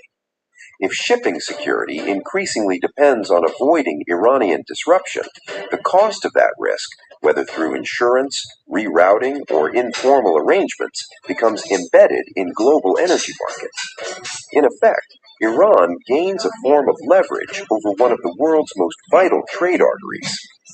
At the same time, the military balance remains unresolved. The United States and Israel retain overwhelming conventional capabilities, but the conflict has shown that achieving decisive outcomes against Iran is far more complex than anticipated. Air campaigns carry risks of escalation, while ground operations remain impractical at scale. That leaves a narrow path forward. Either a prolonged, uneasy ceasefire, where Iran retains its current leverage, or a renewed escalation that risks further destabilizing global energy markets. For now, the trajectory appears to favor the former. Low-level clashes, intermittent disruptions, and continued tension, but under conditions where Iran has already demonstrated its reach. That is why, despite the absence of a formal victory, the outcome is being interpreted by many in the region as a shift in hierarchy. Not because Iran has replaced the United States outright, but because it is shown that no regional order can function without accounting for its power. And in the Gulf, that may be the closest thing to becoming the dominant player.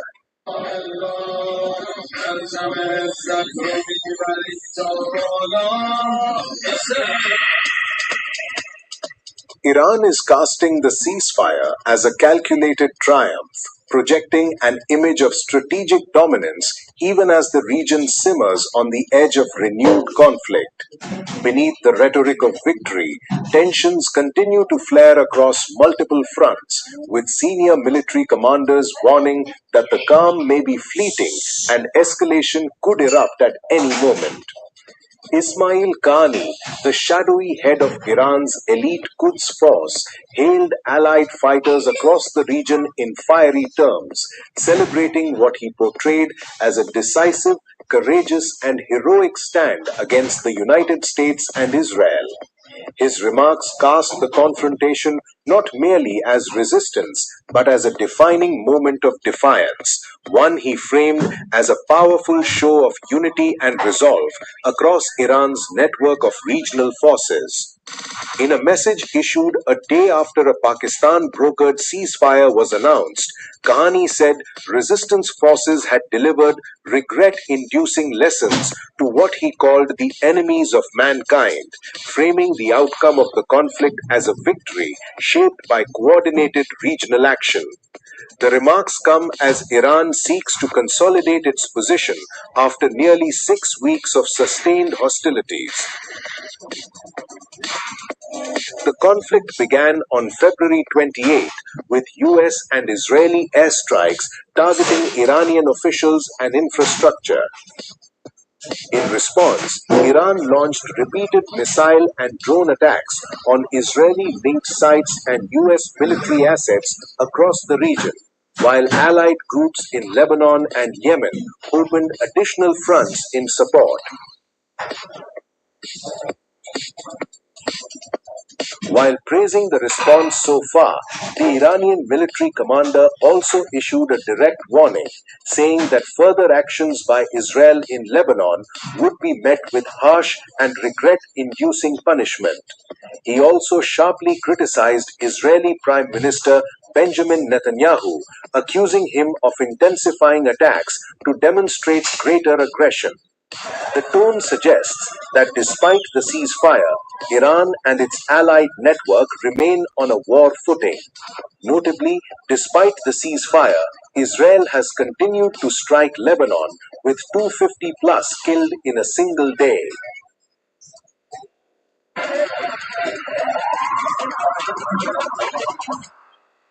The US-Iran ceasefire is hanging by a thin thread as Israel continues massive bombardment across Lebanon.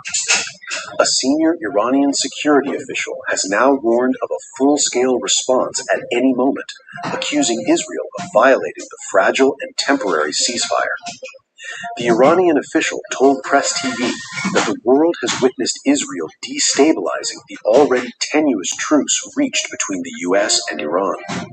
According to the official, Israel is raising the cost of the agreement for the United States by breaching the ceasefire while simultaneously carrying out aggression in Lebanon and attacking Iran.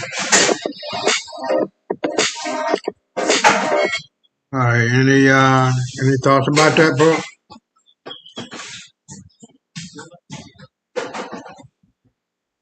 Not really.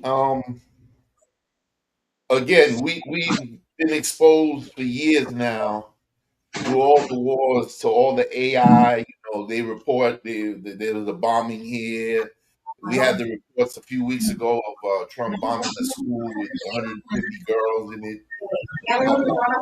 I can't verify that, man. So I don't. I'm taking everything with a grain of salt, basically. I'm not nothing's happening and no one died. That's not what I'm saying. I didn't say that. So for those of you in the back who didn't hear me right, I'm saying I believe.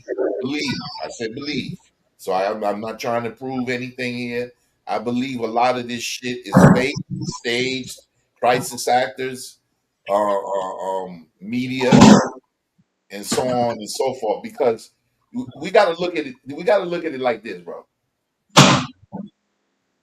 Almost during Trump's first administration, the media excoriated him for almost everything he did. And if it couldn't be excoriated, they didn't talk about it, or they put it on page 17 of a major Sunday newspaper, where more than likely you're not going to see it unless you're one of them people that read everything in that newspaper.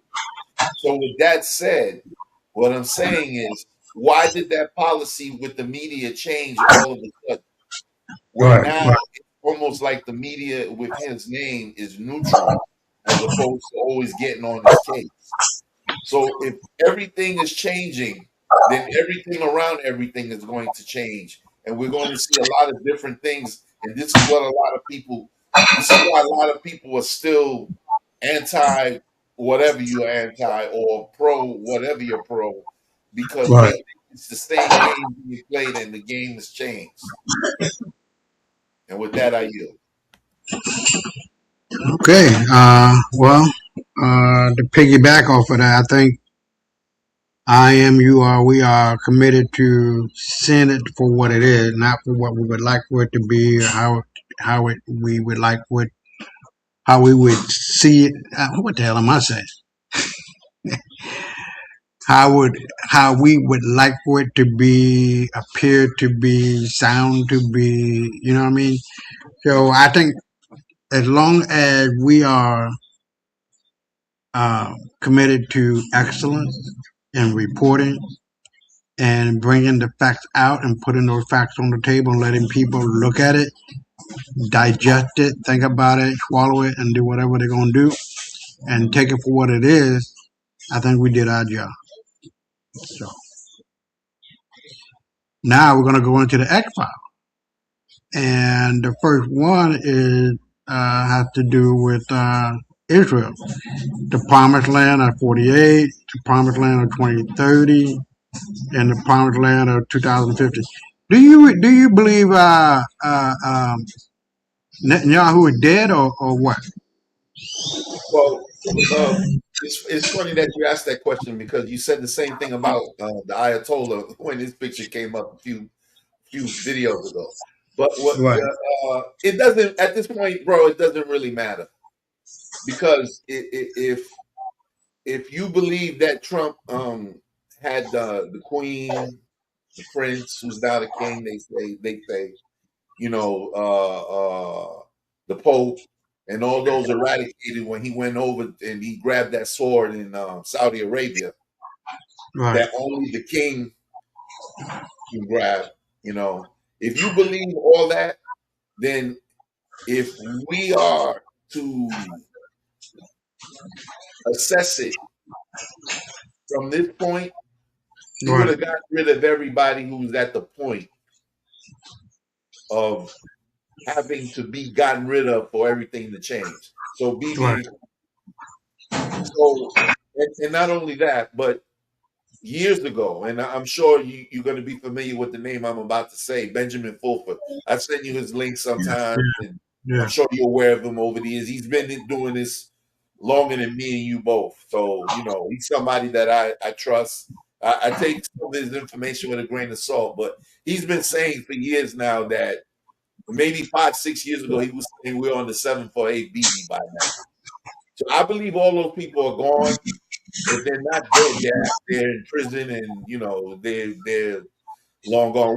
Everybody knows now, whether they believe it or not, about cloning in all the ways you can double people, look Right. alike, twins, on and on and on, CGI, holograms, blah blah blah. So we can't take everything literally and then believe it. We have to put everything through a lens and then through a filter, and then discern what the hell we looking at after we break.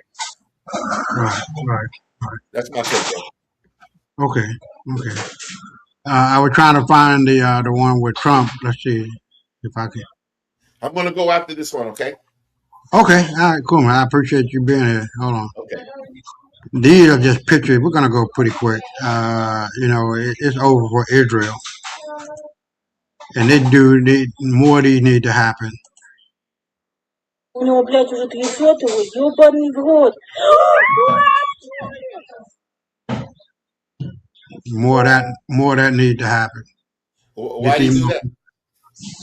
I don't know, and I don't give a fuck. He's one of them pale skin. Get the fuck off of here, off the planet. And here, you know, we got. She knew exactly who Epstein was. She lying, man. She a hoe. Here you got this white boy faking like he's a Jew, Joel Alter. He's in child. The vast majority of people are in child trafficking, women trafficking, girl trafficking, organ trafficking. They're nasty and dirty, man, under the cover of our African Hebraic way of life. And then you got this is disgusting. These motherfuckers don't even want you to be in rest when you're dead. Let's take a look. This is Israel fucking with the dead body.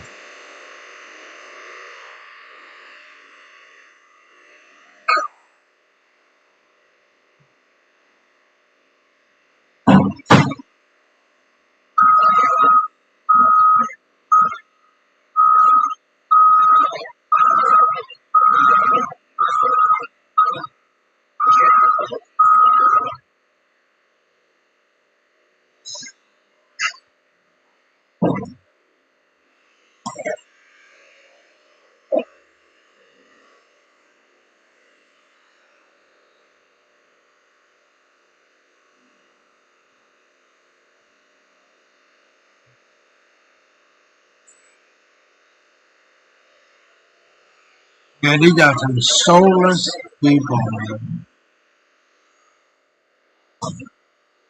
This young man or man can't even rest in death.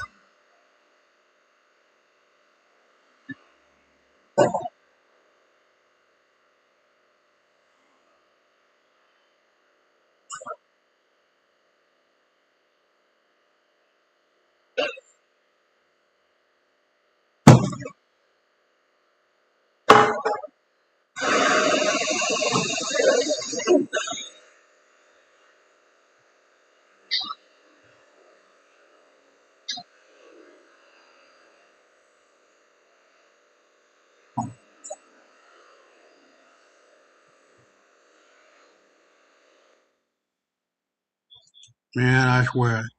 And then this is breaking. Iran has announced that starting at 2300 tonight,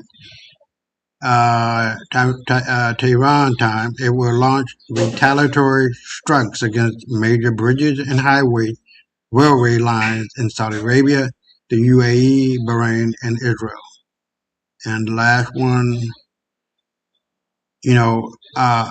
I have a thing about this dude and Negroes who are cooning just to be on the side of Israel.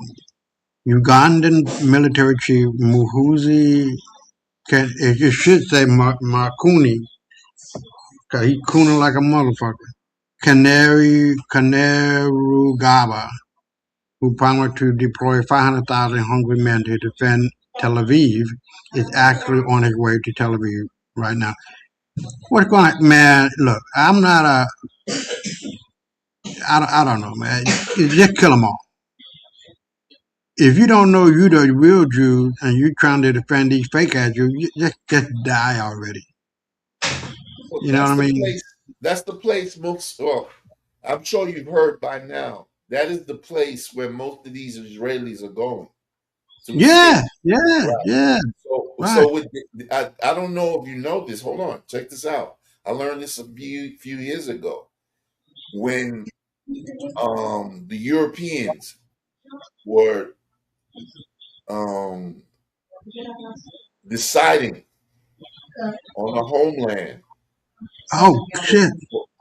For these so-called right. For these so-called Brother Muhammad, what's up, man? Blessings, brothers. How y'all doing? I hope I didn't have you on waiting for too long. No, I wasn't waiting long at all. Oh, okay.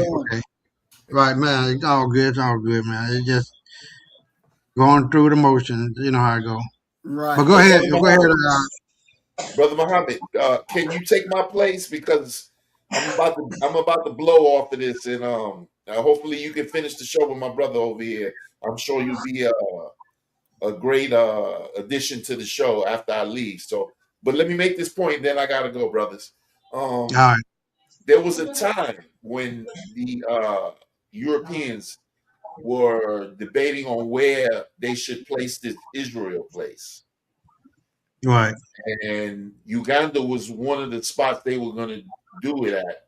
But I believe they didn't do it there at the time because it would have caused unrest in that sector of the world.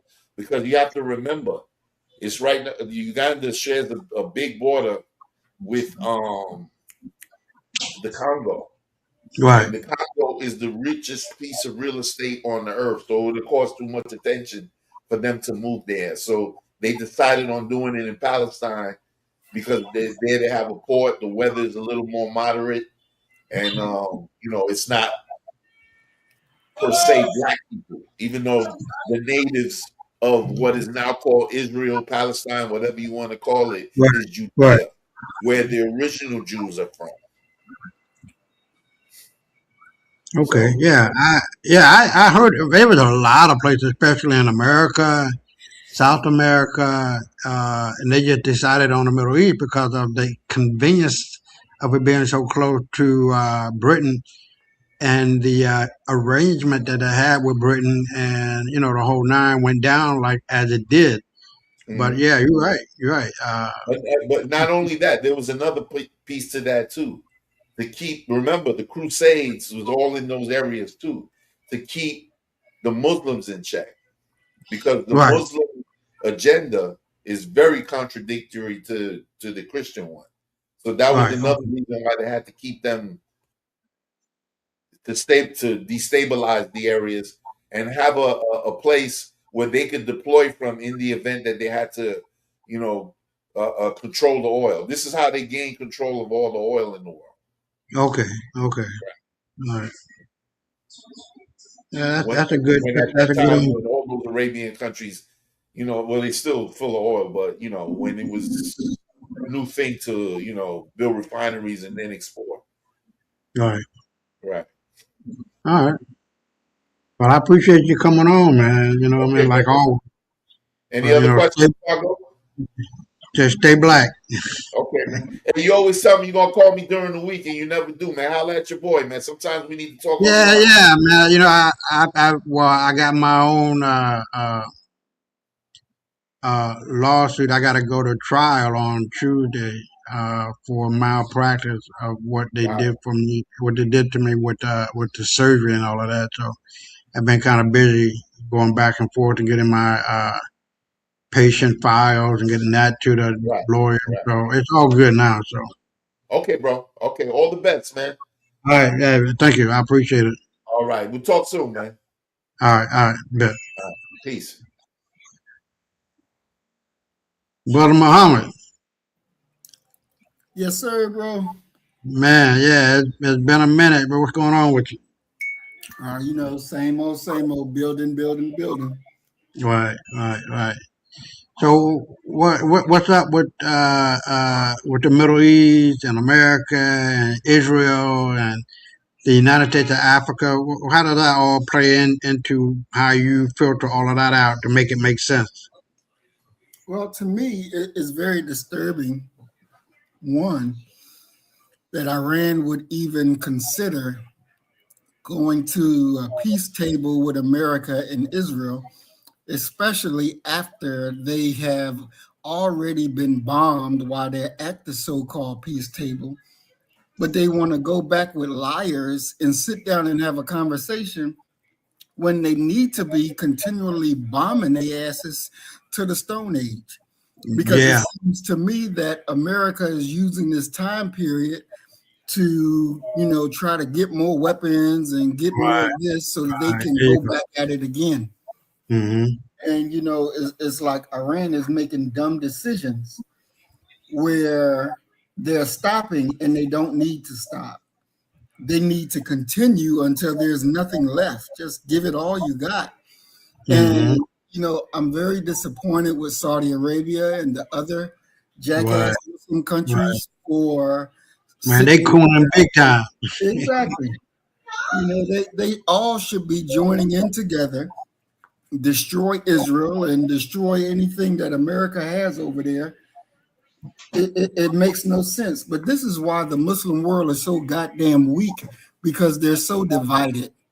They're Right. divided against themselves, and they don't want to do what's necessary, and they don't understand the full way that America thinks. They don't look at it like, okay, yeah, we're going to play nice with you and be friends. Their Right. thing is, we're going to kill you, and we're going to keep doing it until you're dead, until you do not exist. Right. And so, to me, I think Iran is making the same mistake that Hannibal made when he was fighting the Romans. Right. You know, sitting there thinking that they're going to come to the peace table and surrender. Hell no, they came around the back way to get Hannibal. And so Right. Iran is making the same dumb decision, because when you're fighting America, you're fighting Israel, you got to keep the gun on them and never take it off them. Period. There you go. There you go. And so they're playing a stupid way. When they need to be killing them and get it done and over with, they're giving them time to get their shit back together and come against you. And that's just going to spell disaster for the Iranian people if this leadership don't wake up and make different decisions. I can't disagree with that, because it's been the history of these people to give you peace, but behind that or underneath all of that is a time bomb. Mhm. That's not in hours, but in seconds. Mhm. So yeah, I agree 100%, man. Because from the looks of it, even though Africa is united now, the United States of Africa and the global South, and they have their own currency, the unit, and the Africoin, and all of this, it begs to think, it begs to differ, it begs to understand the mindset of the people, man, that we call white, that they don't give a fuck. They will kill their mama if it meant one more piece of bread. And in the world in which we live under them, it's been heartbreaking, to say the least. And that these people don't stop, man. You know what I mean? It's like good is bad, bad is good, righteousness. I mean, justice and injustice, injustice is justice, and it just has been going on and on and on. And the world, man, like we were talking about, for whatever length of time, is so true, because these motherfuckers, they just love iniquity. Yeah. They can't get enough of it, and that's just something I will not sit down, think about, ponder, and think about again. I don't give a fuck. Kill them. It's just that goddamn simple.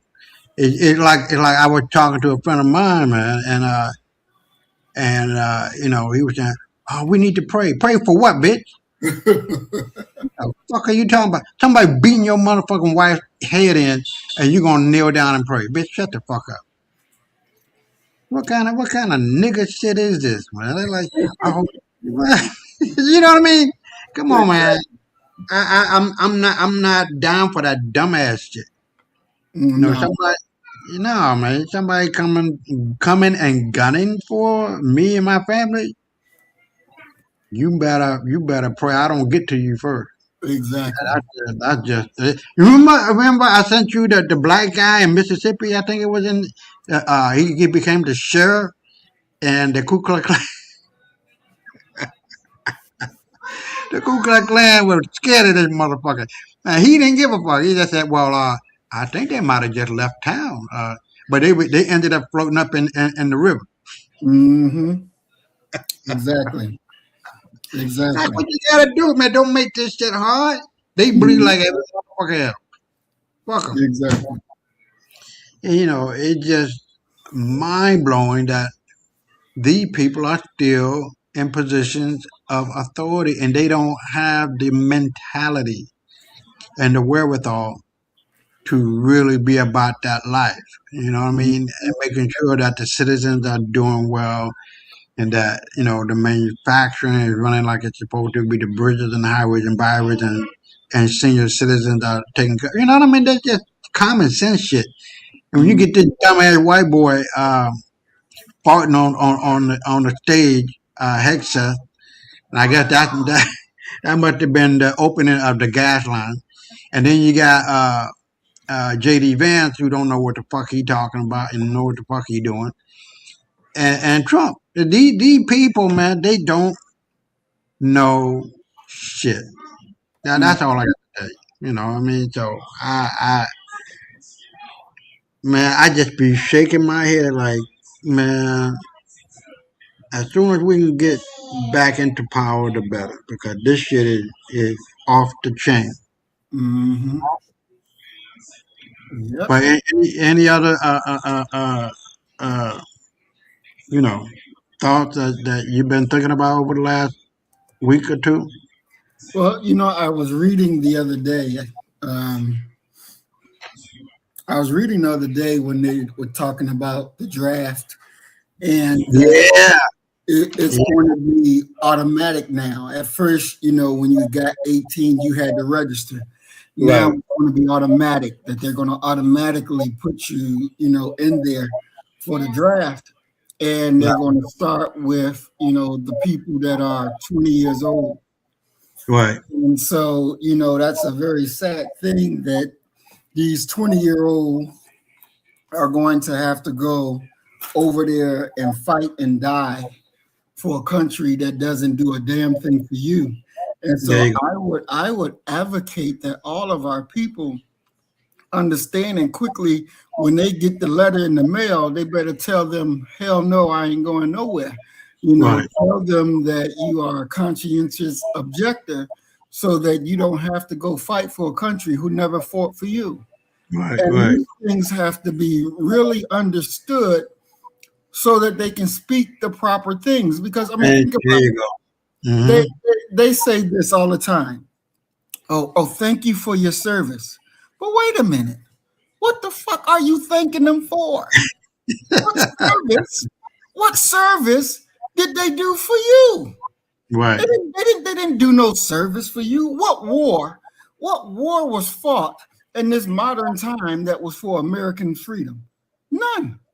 It had nothing to do with the freedom of America. They had nothing to do with the freedom of your black ass. They had to do with oil and money, shit that you ain't got. That you don't have, but yet you're going to go fight and die over something that ain't even got a damn thing to do with you. And those billionaire people are not going to come to you and say thank you. They're not going to give you a damn thing because you got your legs blown the fuck off. They're not going to give your family a dime because you died for them.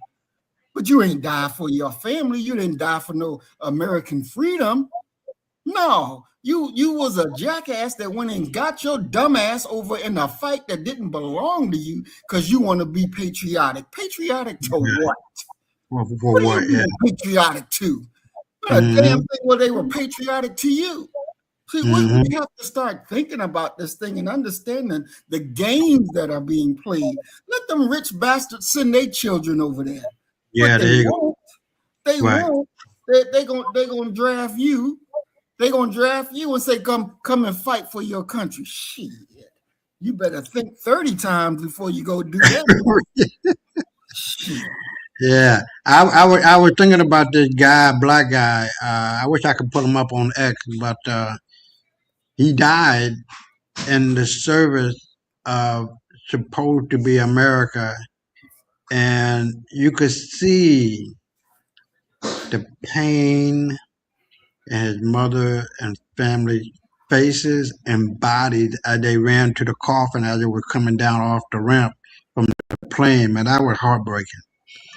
I just cannot even fathom that. You know what I mean? It don't process correctly. And how do you say? How do you, for one, donate your time and your energy and your life to a country that has mistreated your own people?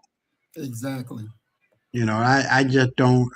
That don't compute, man. They're like 1 + 1 is 3, motherfucker. No, it's 2, bitch.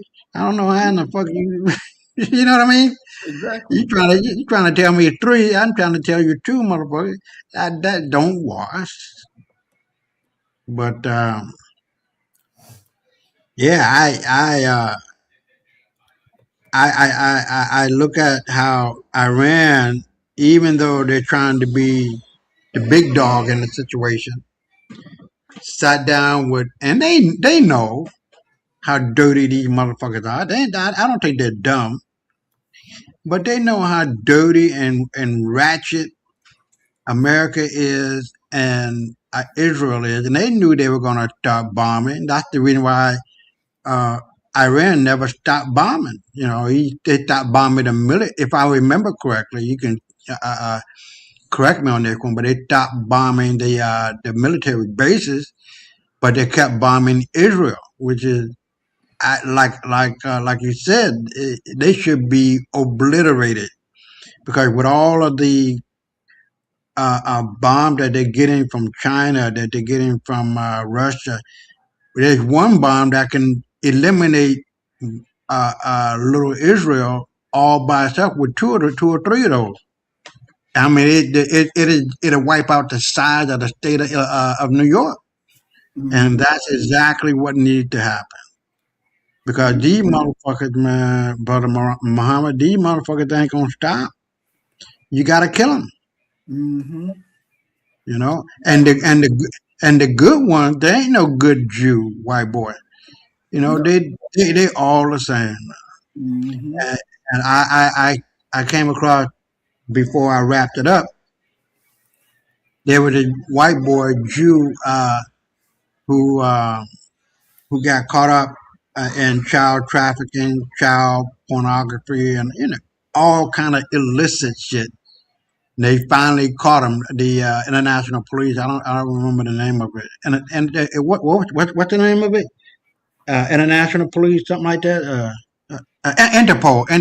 And that's what it's called. Yeah, Interpol. Mm-hmm. And they caught his ass, man. You can take him and multiply that motherfucker by 100,000.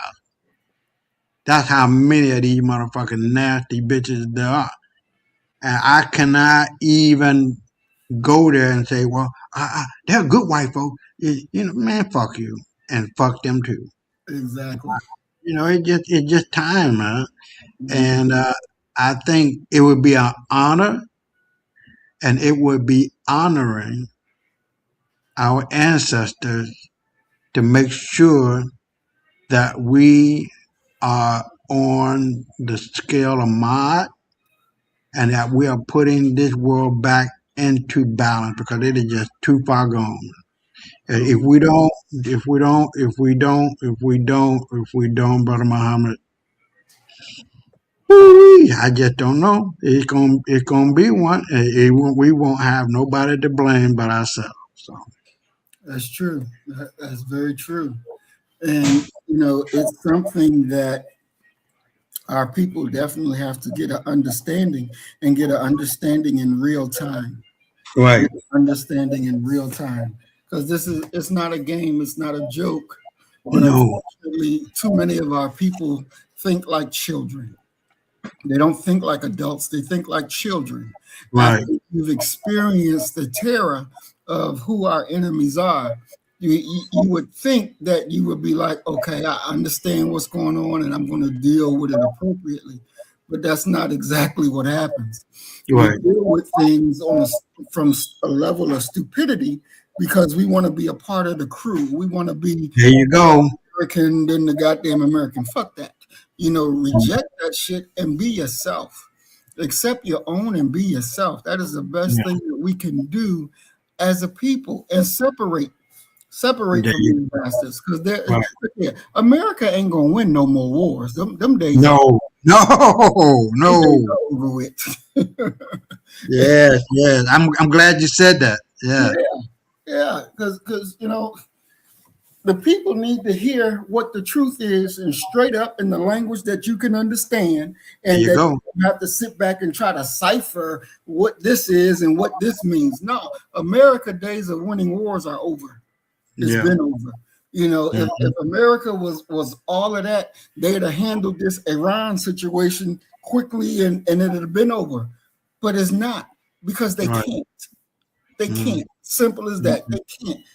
When they had that 2 planes that got shot down, when that happened, everybody needs to understand that, look, when you got a lieutenant colonel flying a plane, right? A lieutenant Yeah. colonel flying a plane, look, Right. you got something going on. And then they lie so much. How in the hell the man injured, a damn near leg gone, but he climbed up a fucking mountain? He Right. climbed up a mountain. Come the fuck on. Stop playing. Stop lying. You know, and look here. Though the populace, the Muslim populace, if they knew that the IDF was on the ground in Iran, many Muslims would have been coming from everywhere to get their chance to kill them. Ain't no ands and buts about it. They would have been coming from everywhere to get their chance to kill them. Right. That's why Iran said, yeah, you come on put your soldiers on the ground, and we got you. We're going to take care of you. Yeah, we're waiting. We're waiting. We ain't afraid of you. Come on, put boots on the ground. We're about to show you something. Because if you remember, when I forget which country it was that Iran had bombed because they were attacked, and the people of that country were celebrating as the bombs was hitting the American military base in their country. I think it might have been Oman, was it? I don't remember which country it was, but I know it had hit that country. I don't know whether it was Kuwait or what. I don't remember. Okay. But the populace, the people of that country was celebrating as the bombs was raining down in their country on that American base. Right. Tell you that your common everyday man and woman does not want this American base on their soil. It should tell you that they are ready to kick some ass. So these governments in the Muslim world need to be overturned. They need to be overran and let the people run the shit. And I guarantee you stuff will get done quickly and things will be placed right in order. Because these leaderships over there, Saudi Arabia, these motherfuckers, you know, honestly, they just need to be dead, because they're no fucking good for their people. They're no fucking good for their people. How in the hell is Saudi Arabia gonna make agreements with Israel? How the fuck do you do that? How do you make an agreement with your enemy? How do you do that? That you're gonna bomb another Muslim for the sake of this low down Zionist faggot? You're gonna do that for them? Right. You deserve Brother Muhammad, I sent Arashi, I don't know how you pronounce it, I guess that's correct. Arashi, and then the king of Oman, or the whatever you call him, and then the king of Saudi Arabia, a thing that says in a nutshell that the true Jews are black, and that has been bona fide, verified, certified by an organization that is well known in the Middle East, and it's been like that for 100 of years, and that to see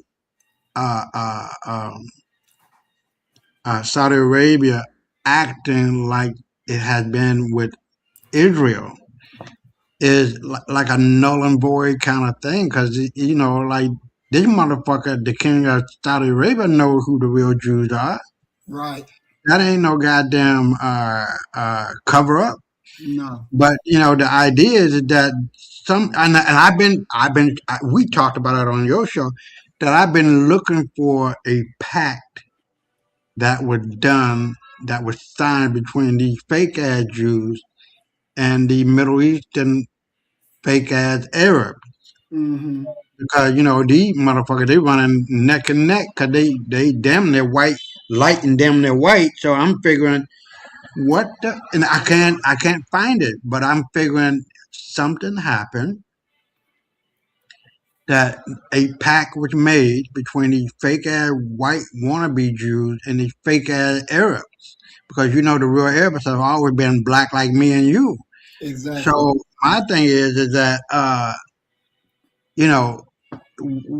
what happened, how it happened, why it happened, and what can be done to repair that shit. Because to be honest, I remember reading somewhere in Texas where black men, in Black Wall Streets, they were in the oil business, right? So they go over to the Middle East and work out a plan to bring all of that oil wealth, not only situated in the Middle East, but also bring it back.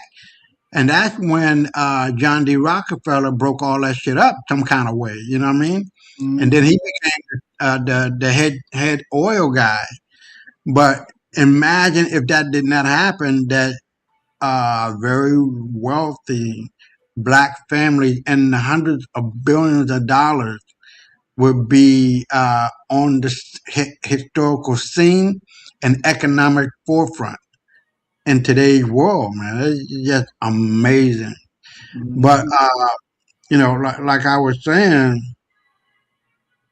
all this shit come back around. And when I'm looking at the fact that now, you got the Africoin, you got the United States of Africa that is formed and operating. You got the global South with its own currency, the unit.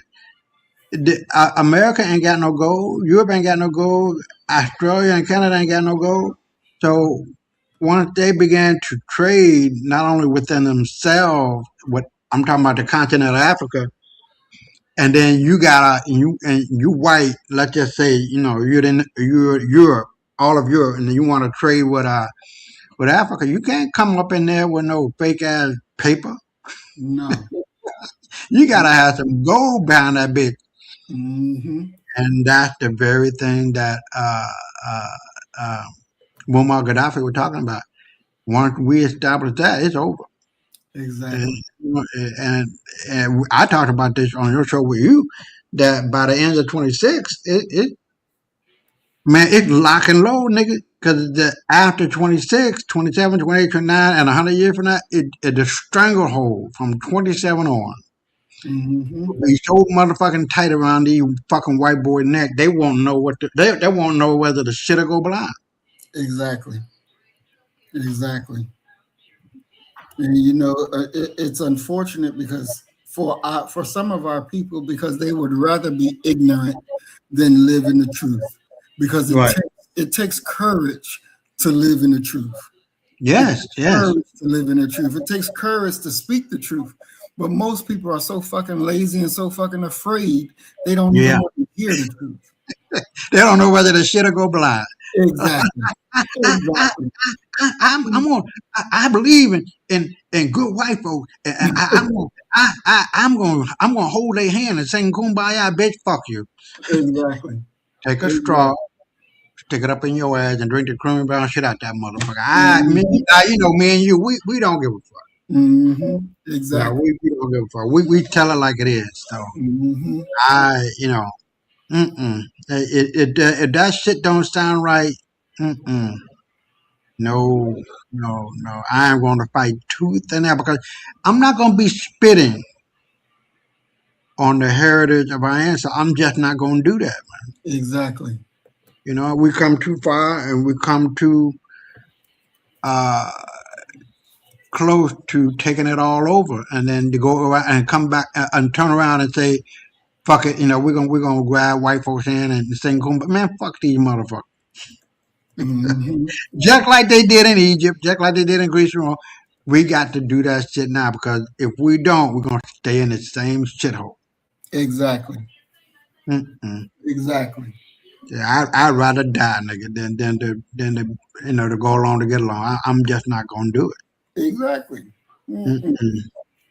Nope, ain't no way. Yeah. How's your family doing? Oh, everybody's doing good. Oh, okay. Everybody's doing good. How's yours? Yeah, everybody good. And Doc, what's going on with him? Oh, you know, Doc doing what Doc do. You know, Oh, okay. he Yeah, just yeah. he was out there in Baltimore for a conference, so he doing good. Oh, okay. Well, tell him I said, hey. Most Yeah. definitely. Most definitely. Oh, yeah. I'm gonna have to. I think I sent it to you. They took me off of Facebook, and I'm writing and I'm posting things from X to Facebook, and from Facebook to X, right? And I'm Right. writing and I'm posting, I'm writing. Then all of a sudden it clicks. It's like, what the fuck is this shit? And it clicks over to another Facebook page called Isaiah Garcia. And like, nigga, my name ain't Garcia. I said, God damn. Now see how this shit goes, man. You know what I mean? So I don't know if I'm gonna get it back or not. But I wrote to them, letting them know it's been hacked, and that the motherfucker that hacked it asked me for $30 to unhack it. Man, fuck you, bitch. What? Really? Yes. Wow. Yeah. And then another $200 just to do a consultation. I like, man, now you you motherfuckers are the one who hacking me. Exactly. What the fuck is this? Come on, man. I like that. Yeah. But yeah, I think I had sent it to you called Isaiah Garcia.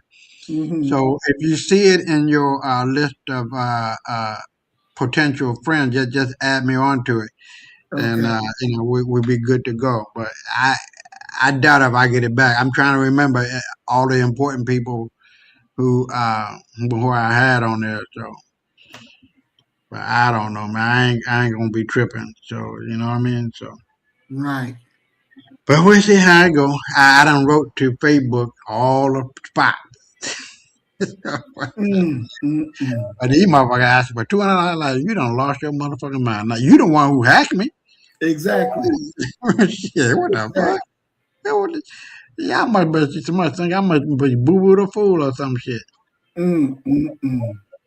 really seriously, man, seriously. So I don't know. Ridiculous, bro. Yeah, ain't that something? That is. But yeah, I was telling Black that I've been reporting this, reporting that, doing on this, doing on that. And like, how many times can you report shit being blown up and people being blown up? You know what I mean? So I'm gonna chill out on that and get back into what the broadcast and the podcast is all about. It's about our history, and starting next Tuesday, I will report one or two things if I find it necessary. But I'm going back to the basics now, man, because a lot of our people are just not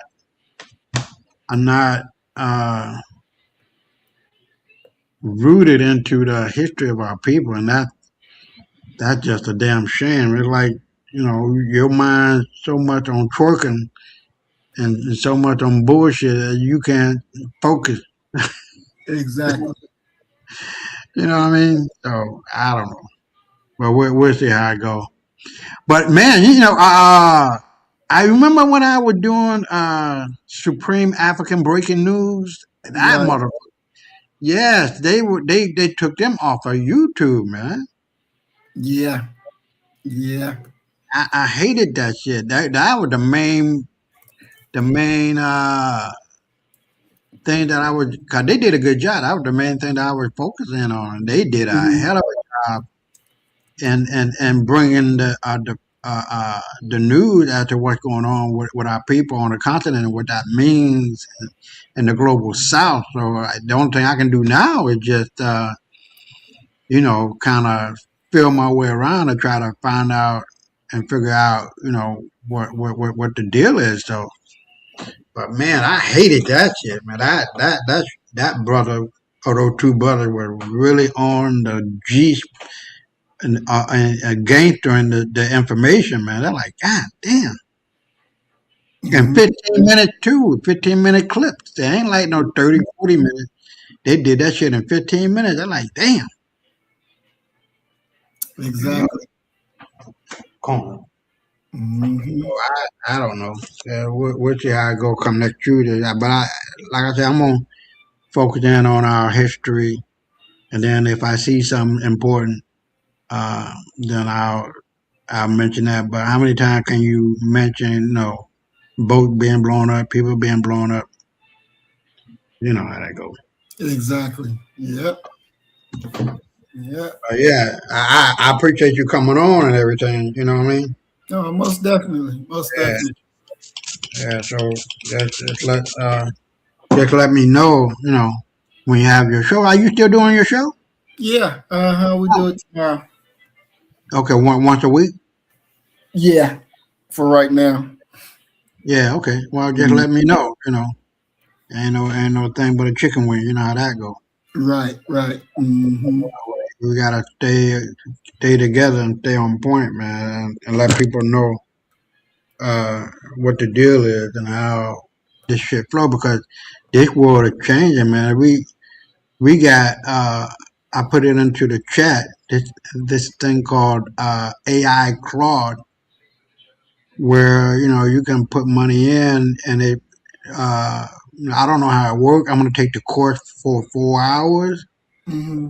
try to learn it, but I'm gonna give it a shot and see, put in $500 and see what happens. I can lose that. I ain't gonna cry about it, but I'm gonna Exactly. see what the what is. But yeah, so now with the CBDC, that's not going to be in effect from what I'm hearing. But be cognizant of BTC, Bitcoin, because I don't believe that's going to be around. But the big push is XRP and all of these stable coins that they're going to be coming out with. They're going to try to do away with the $38 trillion not $38 trillion debt that America has, and how that fits into the greater scheme as to what is going on and how this financial change will be affecting a lot of people, man. So you feel what I'm saying? So yeah, we'll get to that next time we'll be on. So yeah, I'm keeping my finger on that pulse, man. Like I do. Mm-hmm. So Definitely. yeah, so we'll cut it loose, and hopefully you can come back next Tuesday. Mm-hmm. Just let me know when you do your show, then I'll be on. You know what I mean? Ain't no big thing. Right. Yeah. But like we always say, for the next 24/7, 365, stay black, nigga. Yes, sir. Peace out. Peace.